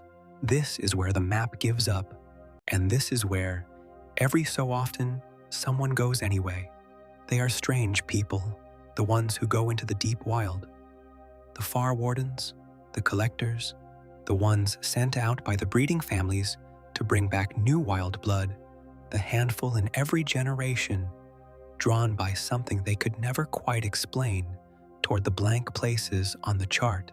They go in small, quiet parties, moving slowly, carrying little, keeping always to the watercourses, because the watercourses are the only reliable way through and the only reliable way back. They do not go far. A journey of only a few days into the true interior is spoken of in the frontier outposts, the way our own world speaks of voyages to the poles as a serious and dangerous undertaking from which not everyone returns, and they come back changed, always, and quiet about it, carrying stories they tell only reluctantly and only to each other, of clearings no human had ever stood in, of animals that matched no description in any warden's Jilu, of the deep breathing dark of the forest at night, and of the constant unshakable sense the whole time they were in there of being small and watched and very far from any wall, because the deep wild holds its own animals, and this is the part that quickens even the most level voice around a frontier fire. The creatures rarely or never seen, the ones that never come out onto the corridors where the map could catch them, that live and breed and die entirely within the green darkness and are known to the settled world only through the fragments the far wardens carry back, a track in the mud of a riverbank the size of a serving platter, pressed by nothing anyone can name, a call in the night from deep in the trees that no one in the party has ever heard before, and no one can match to any animal they know, a shape half seen at the edge of a clearing at dusk that was gone before the eye could fix it, and that no one afterward can quite agree on. The deep wild is where this world keeps its mysteries, its rumors, its folklore. The giant that is said to walk the deepest basins, larger than any on the plain, the pale hunter that is said to live where the light never reaches and to have given up its color along with the day. Some of these are surely real animals, glimpsed and exaggerated. Some are surely nothing, born of fear and the tricks the green darkness plays on a frightened mind. But no one who has been into the deep wild dismisses any of them entirely, because everyone who has been in has felt it. The certainty that the map is not finished, that the world is larger and stranger than the settled towns will ever know, and that out there, past the last fence, in the breathing dark, there are things still living that have never once been named. And if you have drifted this far into the night with me, this far past the walls, this deep into the quiet, then perhaps you already feel the pull of those blank places on the map, the same pull that draws the far wardens past the last fence. If so, consider staying close for the journeys still to come. Consider subscribing so that you can drift out with us again on other nights, into other worlds, other deep and quiet places just like this one. There is no hurry. The path will still be here. We simply go a little further each time, into the dark, together. And now, let us go back into the trees, because the night in the deep wild is not over, and there is something you should see. Go in then, past the last light of the frontier, into the true interior after dark, and let the forest close over you. The first thing is the heat. The deep wild does not cool at night the way the open corridor does, because the layered canopy holds the day's warmth trapped beneath it like a great green blanket, and so the darkness comes down thick and warm and wet, heavy against the skin, smelling of earth and rot and growth and the green breath of a billion leaves. The second thing is the sound, which is not silence but its opposite, a wall of it, unbroken, the endless massed chorus of the small night things, the ticking and sawing and pulsing of countless insects, layered into a single seamless hum that fills the whole dark from floor to canopy and never once stops. You stop hearing it almost at once, the way you stop hearing your own heartbeat, and then it becomes the silence itself, the warm living silence of the deep wild at night, and any sound that rises above it, a snapped branch, a heavy footfall, a call from deep in the trees, arrives against that hum with a clarity that stops your breath. And then, when your eyes have given up entirely on the dark, the deep wild shows you the thing the far wardens come back unable to describe, the light, not from above. No star, no moon reaches the floor of the true forest. From below and around and everywhere, the deep wild at night glows. The rotting wood glows, threaded through with the pale cold fire of the fungi that live in it. Whole fallen trunks outlined in a faint green light that seems to breathe as you watch. The insects glow, drifting through the black in slow constellations, rising and falling, pulsing their small cold lamps in patterns older than any eye that ever read them. There are pools where the water itself, disturbed, wakes into blue light around your hand and fades slowly back to black.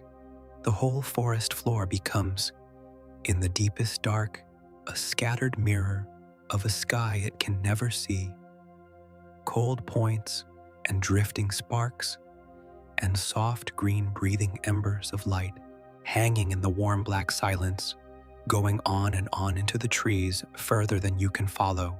It is the most beautiful thing in this entire world, and almost no one ever sees it, and the ones who do can never afterward explain it to anyone who has not stood where they stood, in the breathing dark, at the very edge of the known, watching the wild light its own cold, quiet fires in the places the map gave up on.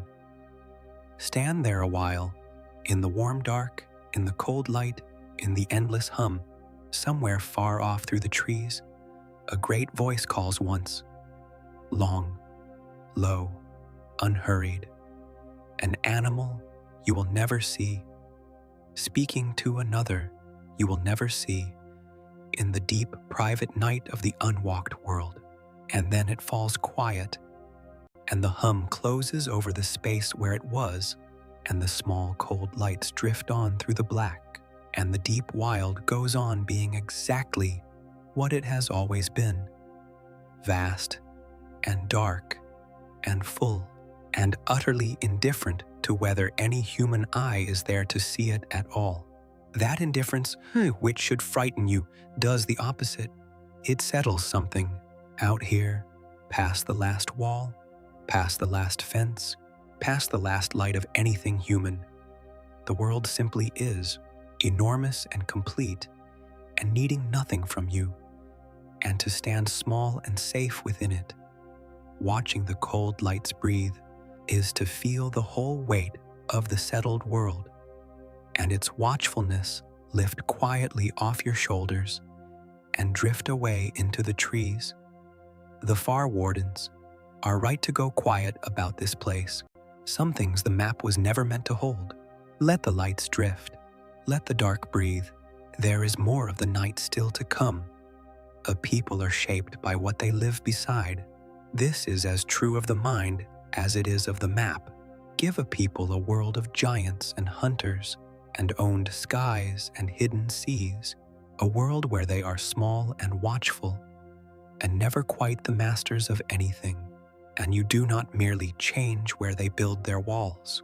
You change what they believe, what they fear, what they sing to their children, what shapes they read into the night sky. You change the deep architecture of the mind itself. And so, to truly understand this world, we have to leave the fields and the forests behind and go inward into the human interior, into the stories and the gods and the words and the dreams of a people who grew up in the shadow of the largest things that ever lived. Begin with the gods, because a people always makes its gods in the image of whatever is too large for it to control. In our own world, we built gods out of storm and sea and sky and death, out of the great forces that dwarfed us and decided our fate. Here, the great forces have bodies. Here, the thing too large to control is not an abstract storm, but a living mountain that walks across the horizon twice a year. And so the gods of this world wear the shapes of giants. Not worshipped as animals, the people here are not simple, and they know the herds are flesh and blood, but revered as something the giants only point toward. The way a temple points toward a heaven, it is not itself. The oldest faiths of this world speak of the great grazers as the first children of the earth, the ones who were here before us and will be here after, whose slow migrations are a kind of eternal patient prayer, whose deep infrasound calls are the earth speaking to itself in a language older than souls. To stand beneath a giant in these old faiths is to stand as close to the sacred as a living person can, not because the animal is a god, but because the animal is a reminder worn into the very ground that you are small and brief and held within something vast that does not need you and made you anyway. And the hunters became the other face of the sacred, the dark face, the face of death and judgment, and the turning of the given hours. Every faith that ever built a heaven built a hell to go with it, a shadow to give the light its shape. And here the shadow walks on two legs through the blue dark of the plain with two forward-facing eyes. The great hunters of this world live in its religions as the old fear made holy, not evil, exactly, for the people here are too wise about the plain to call a hunter evil, but necessary, inevitable, the price and the counterweight of all that vast, generous life. The theologies of this world turn, again and again, on the balance of the two, the giants who make the world and the hunters who prune it, the givers and the takers, the life that fills the plain, and the death that keeps it from drowning in its own abundance. To grow up in this world is to grow up understanding, at a level far below argument, that life and death are not enemies but partners, that the herd and the hunter need each other, that the world is kept whole, not despite its dangers, but by them. It is a harder and an older wisdom than our own comfortable world often reaches, and it runs through everything these people believe. Come, wamo, weawai, kru, then, to the stories they tell their children, because a people's deepest truths live not in its temples, but in the tales it tells the young, in the warm dark before the given hours. The children of this world are raised on stories of the plain, and the stories do a particular quiet work. They take the vast, terrifying facts of the world and fold them down into something a child can hold. There are the gentle tales, the story of the old bull who has walked the corridor 100 times and knows every hill by name, the story of the little yard bird who was braver than all the giants, the story of the first person who ever climbed the wall and looked out and was not afraid. And there are the darker tales, the ones that teach through fear the lessons that keep a child alive. The story of the child who stayed out past the horn, the story of the careless one who walked alone in the tall grass, the story of what waits at the water's edge at dusk. Every one of these stories is a small tool for living in this world, a piece of hard-won wisdom disguised as a tale, passed from the old to the young across the warm space of the evening lamp. And a child raised on them absorbs, without ever being taught it directly, the entire deep grammar of survival in this world. When to fear, when to be calm, when to come in, when to watch, how to be small and clever and alive in a world of enormous things. Consider, too, what such a world does to language itself, because a people's words are worn into their shape by what they most need to say. The tongues of this world are rich, past anything we would recognize, in the vocabulary of watchfulness. 100 words for the different qualities of an animal's stillness, for the different kinds of quiet that fall before a hunter moves, for the precise gradations of a herd's mood, as read through the pulse in the ground. There are words in the languages of this world that have no equal in ours, because we never needed them. The particular word for the silence of the birds, that means a pack is near. The particular word for the specific tremor in the floorboards, that means the herd is merely greeting the dawn and not fleeing something. The particular word for the feeling of being watched from the tree line, that every person here knows in their body long before they have the word for it. These are not exotic flourishes. They are the load-bearing words of the language, the ones a child learns first and uses most, because in this world, the difference between one kind of stillness and another is the difference between an ordinary evening and the last one. The people here speak, at the very center of their tongues, a whole vocabulary of survival, and it has shaped everything else they say.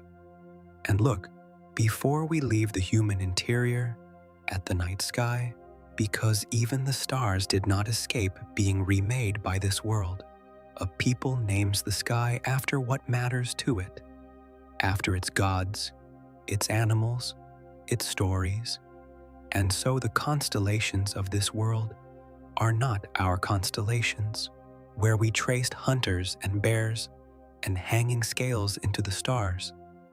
The people of this world traced the shapes that filled their own eyes and their own fears.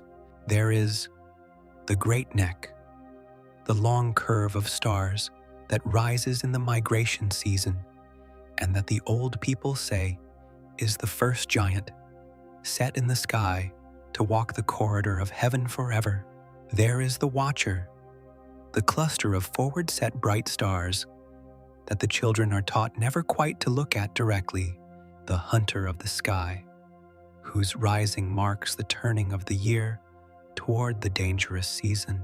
There is the Wall, the long, low line of stars along the northern horizon that stands, the stories say, between the living and the dark. To lie back on a clear, cold night in this world and look up is to see the whole of the daytime world written again in light.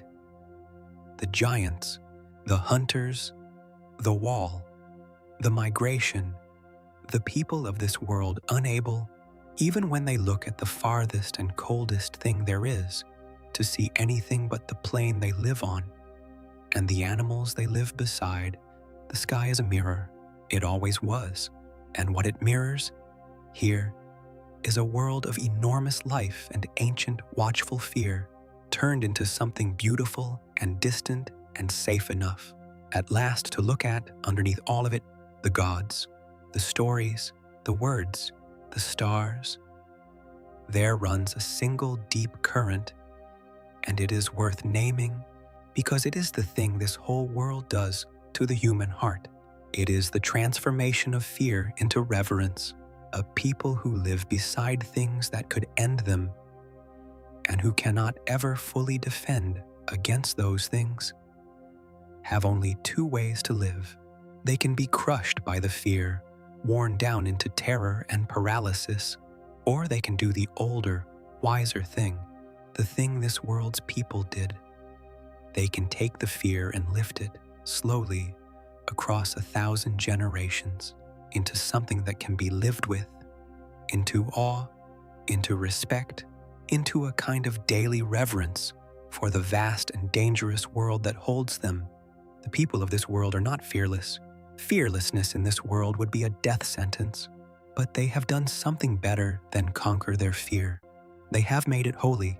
They have taken the oldest and deepest terror a small warm animal can feel, the terror of the thing in the dark that is larger than you, and they have woven it into their gods and their stories and their words and their stars until it became not a thing that torments them, but a thing that steadies them, that connects them to the world, that reminds them every day of exactly how large and old and full the world is, and exactly how small and brief and precious their own warm lives are within it. And there is a peace in that, deeper than the peace of any safe and masterless world could ever be. To know your smallness fully and to have made your smallness beautiful, to look up at the great neck, walking the sky and feel not fear but a kind of vast quiet belonging. This is what 100 million years of coexistence gave these people in the end. Not dominion, something better than dominion, a place, a settled, ancient, reverent place in a world far too large to rule and exactly the right size to love. The lamp burns low over the child in the story. The stars wheel slowly overhead, the giant and the hunter and the wall. And the oldest fear in the world lies down, at last, as something very much like peace. For all its reverence, this is not a world of pure faith. It is also a world that watches and measures and studies, because a people who cannot rule their world by strength will always try to understand it instead. And understanding in this world is the closest thing to control that anyone ever gets. Alongside the temples and the stories, this world built a quieter tradition, the patient, careful, humble science of living beside things you cannot command. It is not a science of conquest. It could never be.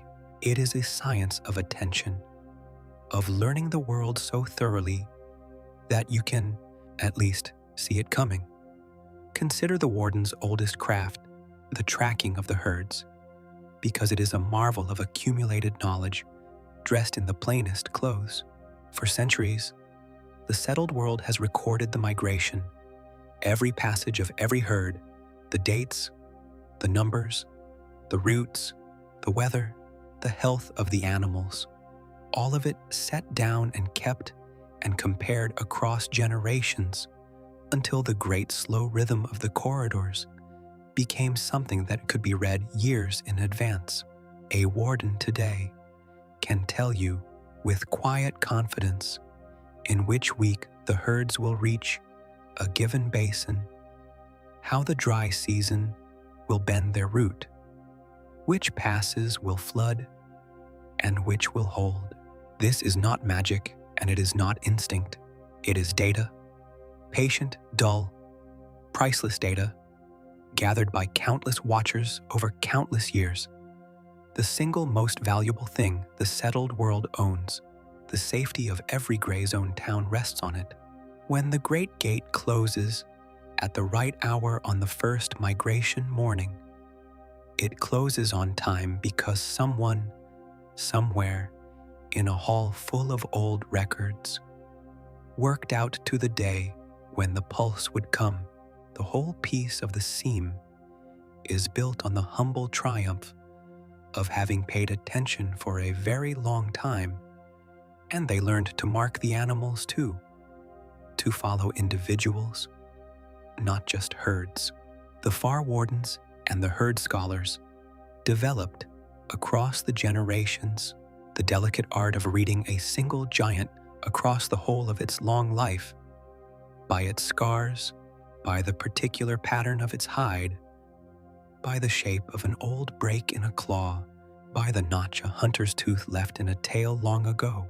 There are giants in this world whose entire 80-year history is known, the basin where it hatched, the herds it ran with, the calves it raised, the routes it walked, pieced together from a lifetime of patient sightings recorded by people who mostly never met each other, handed down like an inheritance.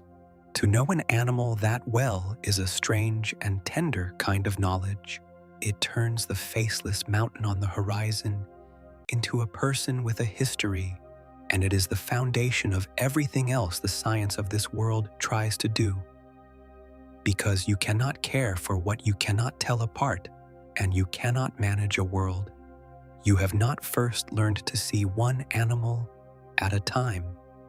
Then there is medicine, and here the science of this world reaches the very edge of what it can do, and mostly finds that edge close. To heal a sick giant is, in almost every practical sense, impossible. The animal is too vast to hold, too dangerous to approach, too enormous for any remedy a human could carry. And so the medicine of this world learned to work not on the animals, but on the spaces between them, on the water they share, the ground they cross, the sicknesses that pass from herd to herd, and, most fearfully of all, the sicknesses that pass between their world and ours.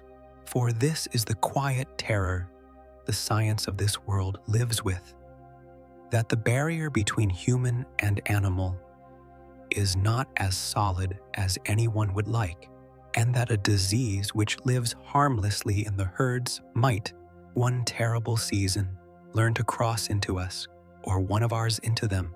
The herd scholars watch for it constantly, the way the wardens watch the tree line, the unexplained death in a distant basin, the sickness moving faster than sickness should, the pattern that does not fit.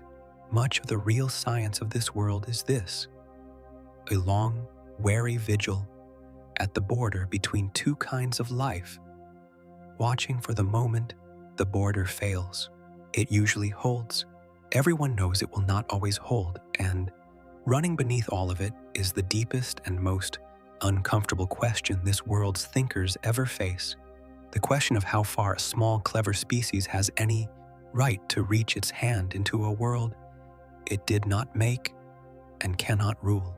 When a beloved resident herd's route begins to fail, When the water dries and the old giants weaken, do you intervene? Can you? Should you? When a pack of hunters moves too close to a town and takes a person, do you hunt the hunters, knowing that the hunters, too, belong to the plain, that they are not intruders, but residents, that the plain without them would sicken and drown in its own herds? The people of this world argue these questions endlessly and settle them uneasily, and the wisest among them keep returning to the same humbling answer, that they are not the managers of this world, but its guests, that their science buys them foresight and not command, that they may care for the small circle within their walls, but must, in the end, let the vast wild balance beyond the walls keep itself as it has always kept itself, without their hand. It is a hard lesson for any clever creature to accept. That understanding a thing is not the same as owning it, that you can know the whole rhythm of the migration to the very day and still not be its master, only its student. There is a particular kind of humility that this produces, and it is unlike the humility of our own world. We learned in our history that we could bend almost anything to our will. Rivers, forests, mountains, the very air. And our humility, when we found it, came late and hard, as a shock. The people of this world never had that illusion to lose. They knew from the very beginning, from the first wall their ancestors ever built, that they shared the earth with things they could never master. And so their science grew up humble, grew up as a servant of coexistence rather than a tool of conquest, grew up asking, not how do we control this world, but how do we live wisely within it? And there is a strange peace in that too, the peace of a people who never had to learn the hard way that they were not the center of things, because they never once believed they were. Their science is not a ladder toward dominion. It is a long, patient, reverent act of paying attention to a world that will never belong to them in order to live within it a little more safely and a little more wisely for one more generation. The herd scholar closes the record for the night. Another passage noted, another old giant marked as seen, another season's data laid down for the watchers who will come after and never know his name. Out on the plain, the herds move as they have always moved, unbothered, unowned, unaware that anyone is counting them at all, and the small warm circle of human knowledge glows a little brighter against the vast dark of everything it will never understand. Not a light to rule the world by, only a light to see a little further into it, and to be, for that, a little less afraid. For all its careful balance, this world does not always hold. The walls are true, and the wardens are wise, and the records run back for centuries, but a world this large is never fully tamed, and every so often, rarely but really, the balance tips, and the settled people are reminded, all at once, of exactly how thin the line is that they live along. These are the nights the stories are made of, and they are worth looking at, not for their fear, but for what comes after them. Because what comes after is the deepest and most reassuring thing this whole world has to teach. The oldest catastrophe is the migration gone wrong. Most years the herds flow down their ancient corridors, exactly as the records foretell, and the gates close on time, and nothing happens at all. But now and then, something turns the great river of animals from its course.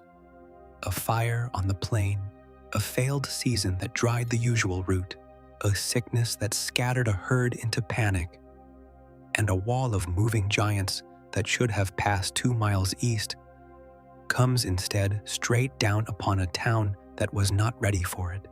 There is no defense against this. There is only the warning. If the warning comes in time, the pulse in the ground gone suddenly wrong, fast and broken and close, the warden's cry going up, the great gate groaning shut in desperate haste, and then the town holds its breath behind its curved stone walls, while the earth itself seems to come apart, while the giants pour past in the dark in their thousands, while the whole world is nothing but the thunder of enormous feet and the groan of straining stone.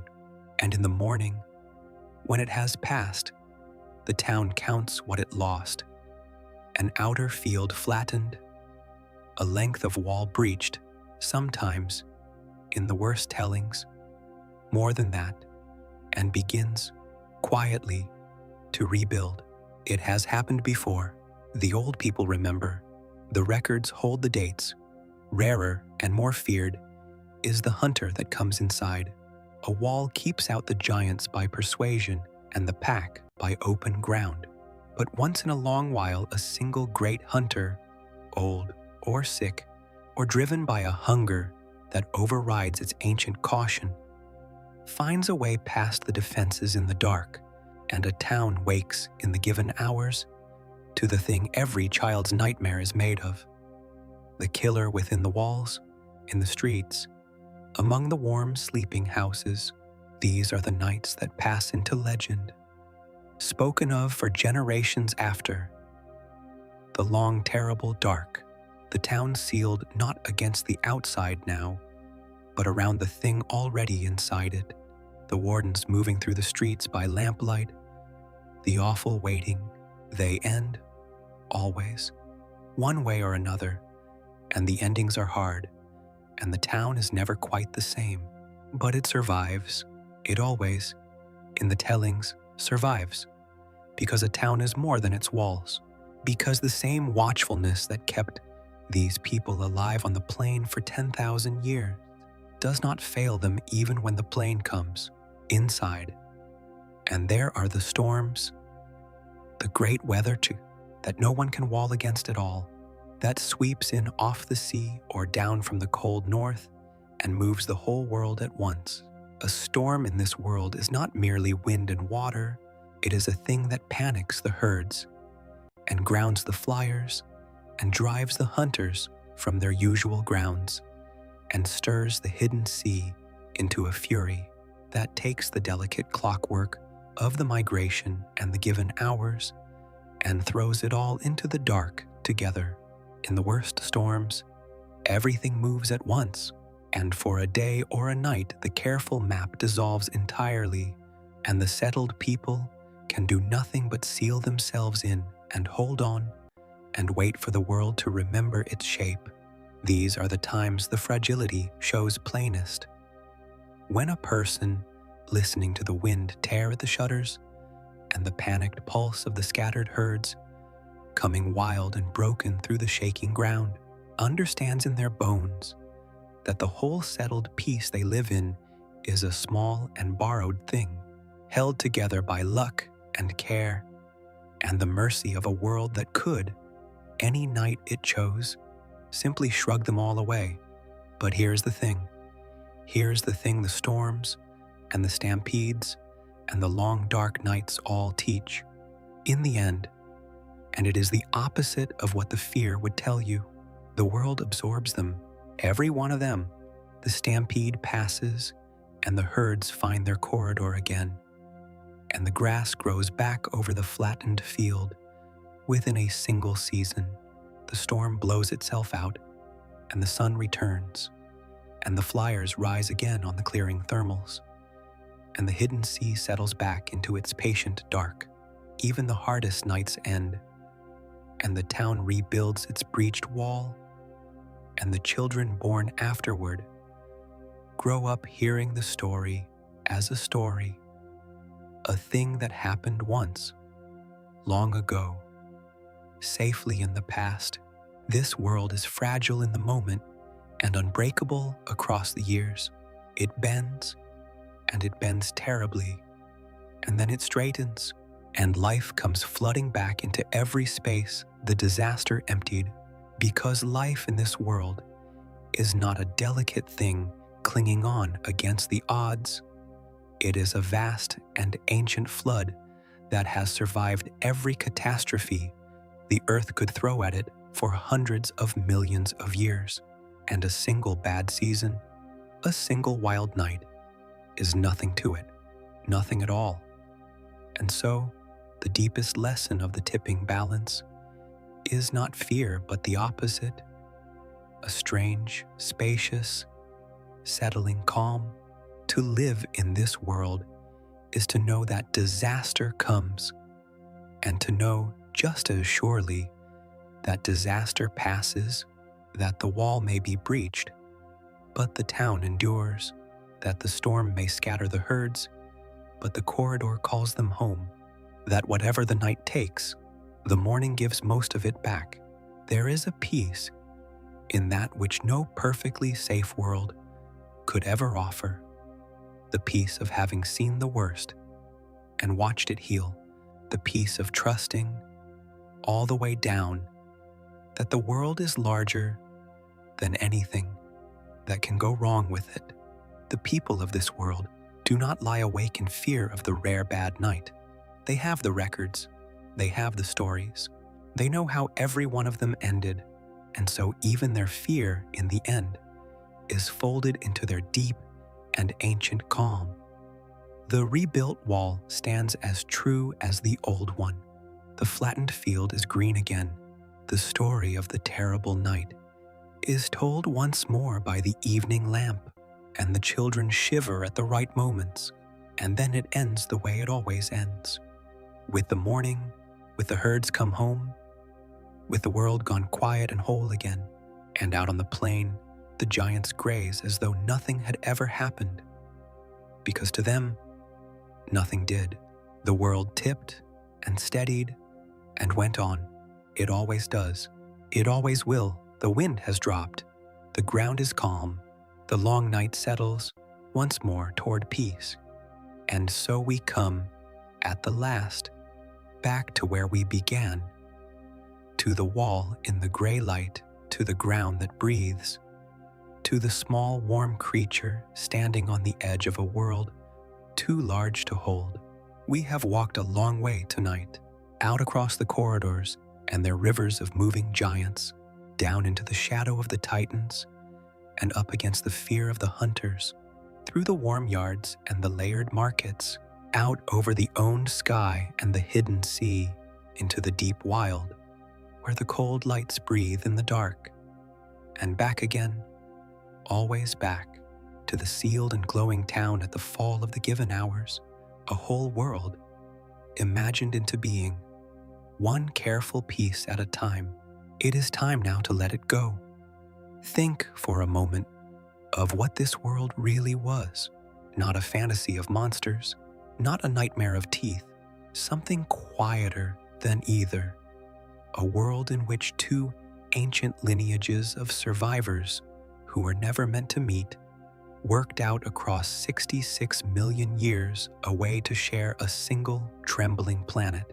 The giants who make the land and the hunters who keep it honest, the small feathered ones who came in from the cold to sit by our fires, and us, not the masters of it, never the masters, only the watchful ones, the wall builders, the ones who learned to read the tremor in the floor and be at peace with our own smallness, a world where humanity found at last the one thing our own restless world so rarely gives us, a place, a settled, reverent, ancient place in a world far too large to rule and exactly the right size to belong to. There is something in that worth carrying with you out of this night, not a lesson, just a feeling, the feeling of being small and safe and held within something vast, the feeling of a world where the noise finally ends, where the gate closes at dusk and nothing more is asked of you, where the giants fold down into their low, warm hills, and the whole enormous world settles, at last, into quiet, 'cause that is where we leave it now, in the quiet. The lamps are burning low in the sealed town. The last of the market has gone still. Out on the plain, the herds have drawn together and folded down into the dark, their great sides rising and falling, slow as tide. The hunters have taken the given hours and moved off into the blue, and the plain has gone silent behind them. The winged ones have folded their long spans against the cliffs. The hidden sea turns over, once far out in the deep, and is still, and the pulse in the ground grows slower now, softer, the giants settling, the earth going quiet beneath the warm-walled rooms. You can feel the whole world letting go. The wall stands true in the dark. The gate is barred. Inside, the lamp burns down to a low, warm ember, and the light goes soft and softer, and the shutters hold back the clean, enormous cold. Everything is where it should be. The herd on the plain, the wall around the town, the small, warm creature, safe within it, on the edge of a world too large to comprehend, and no longer afraid of it. The ground breathes, slow and deep. The lamp fades to nothing. The dark comes down, gentle and complete, over the plains and the corridors, and the sleeping town, over the giants, and the deep wild, and the quiet sea. And the world we imagine tonight goes on without us now, breathing, in the dark, slow and warm and still. Good night.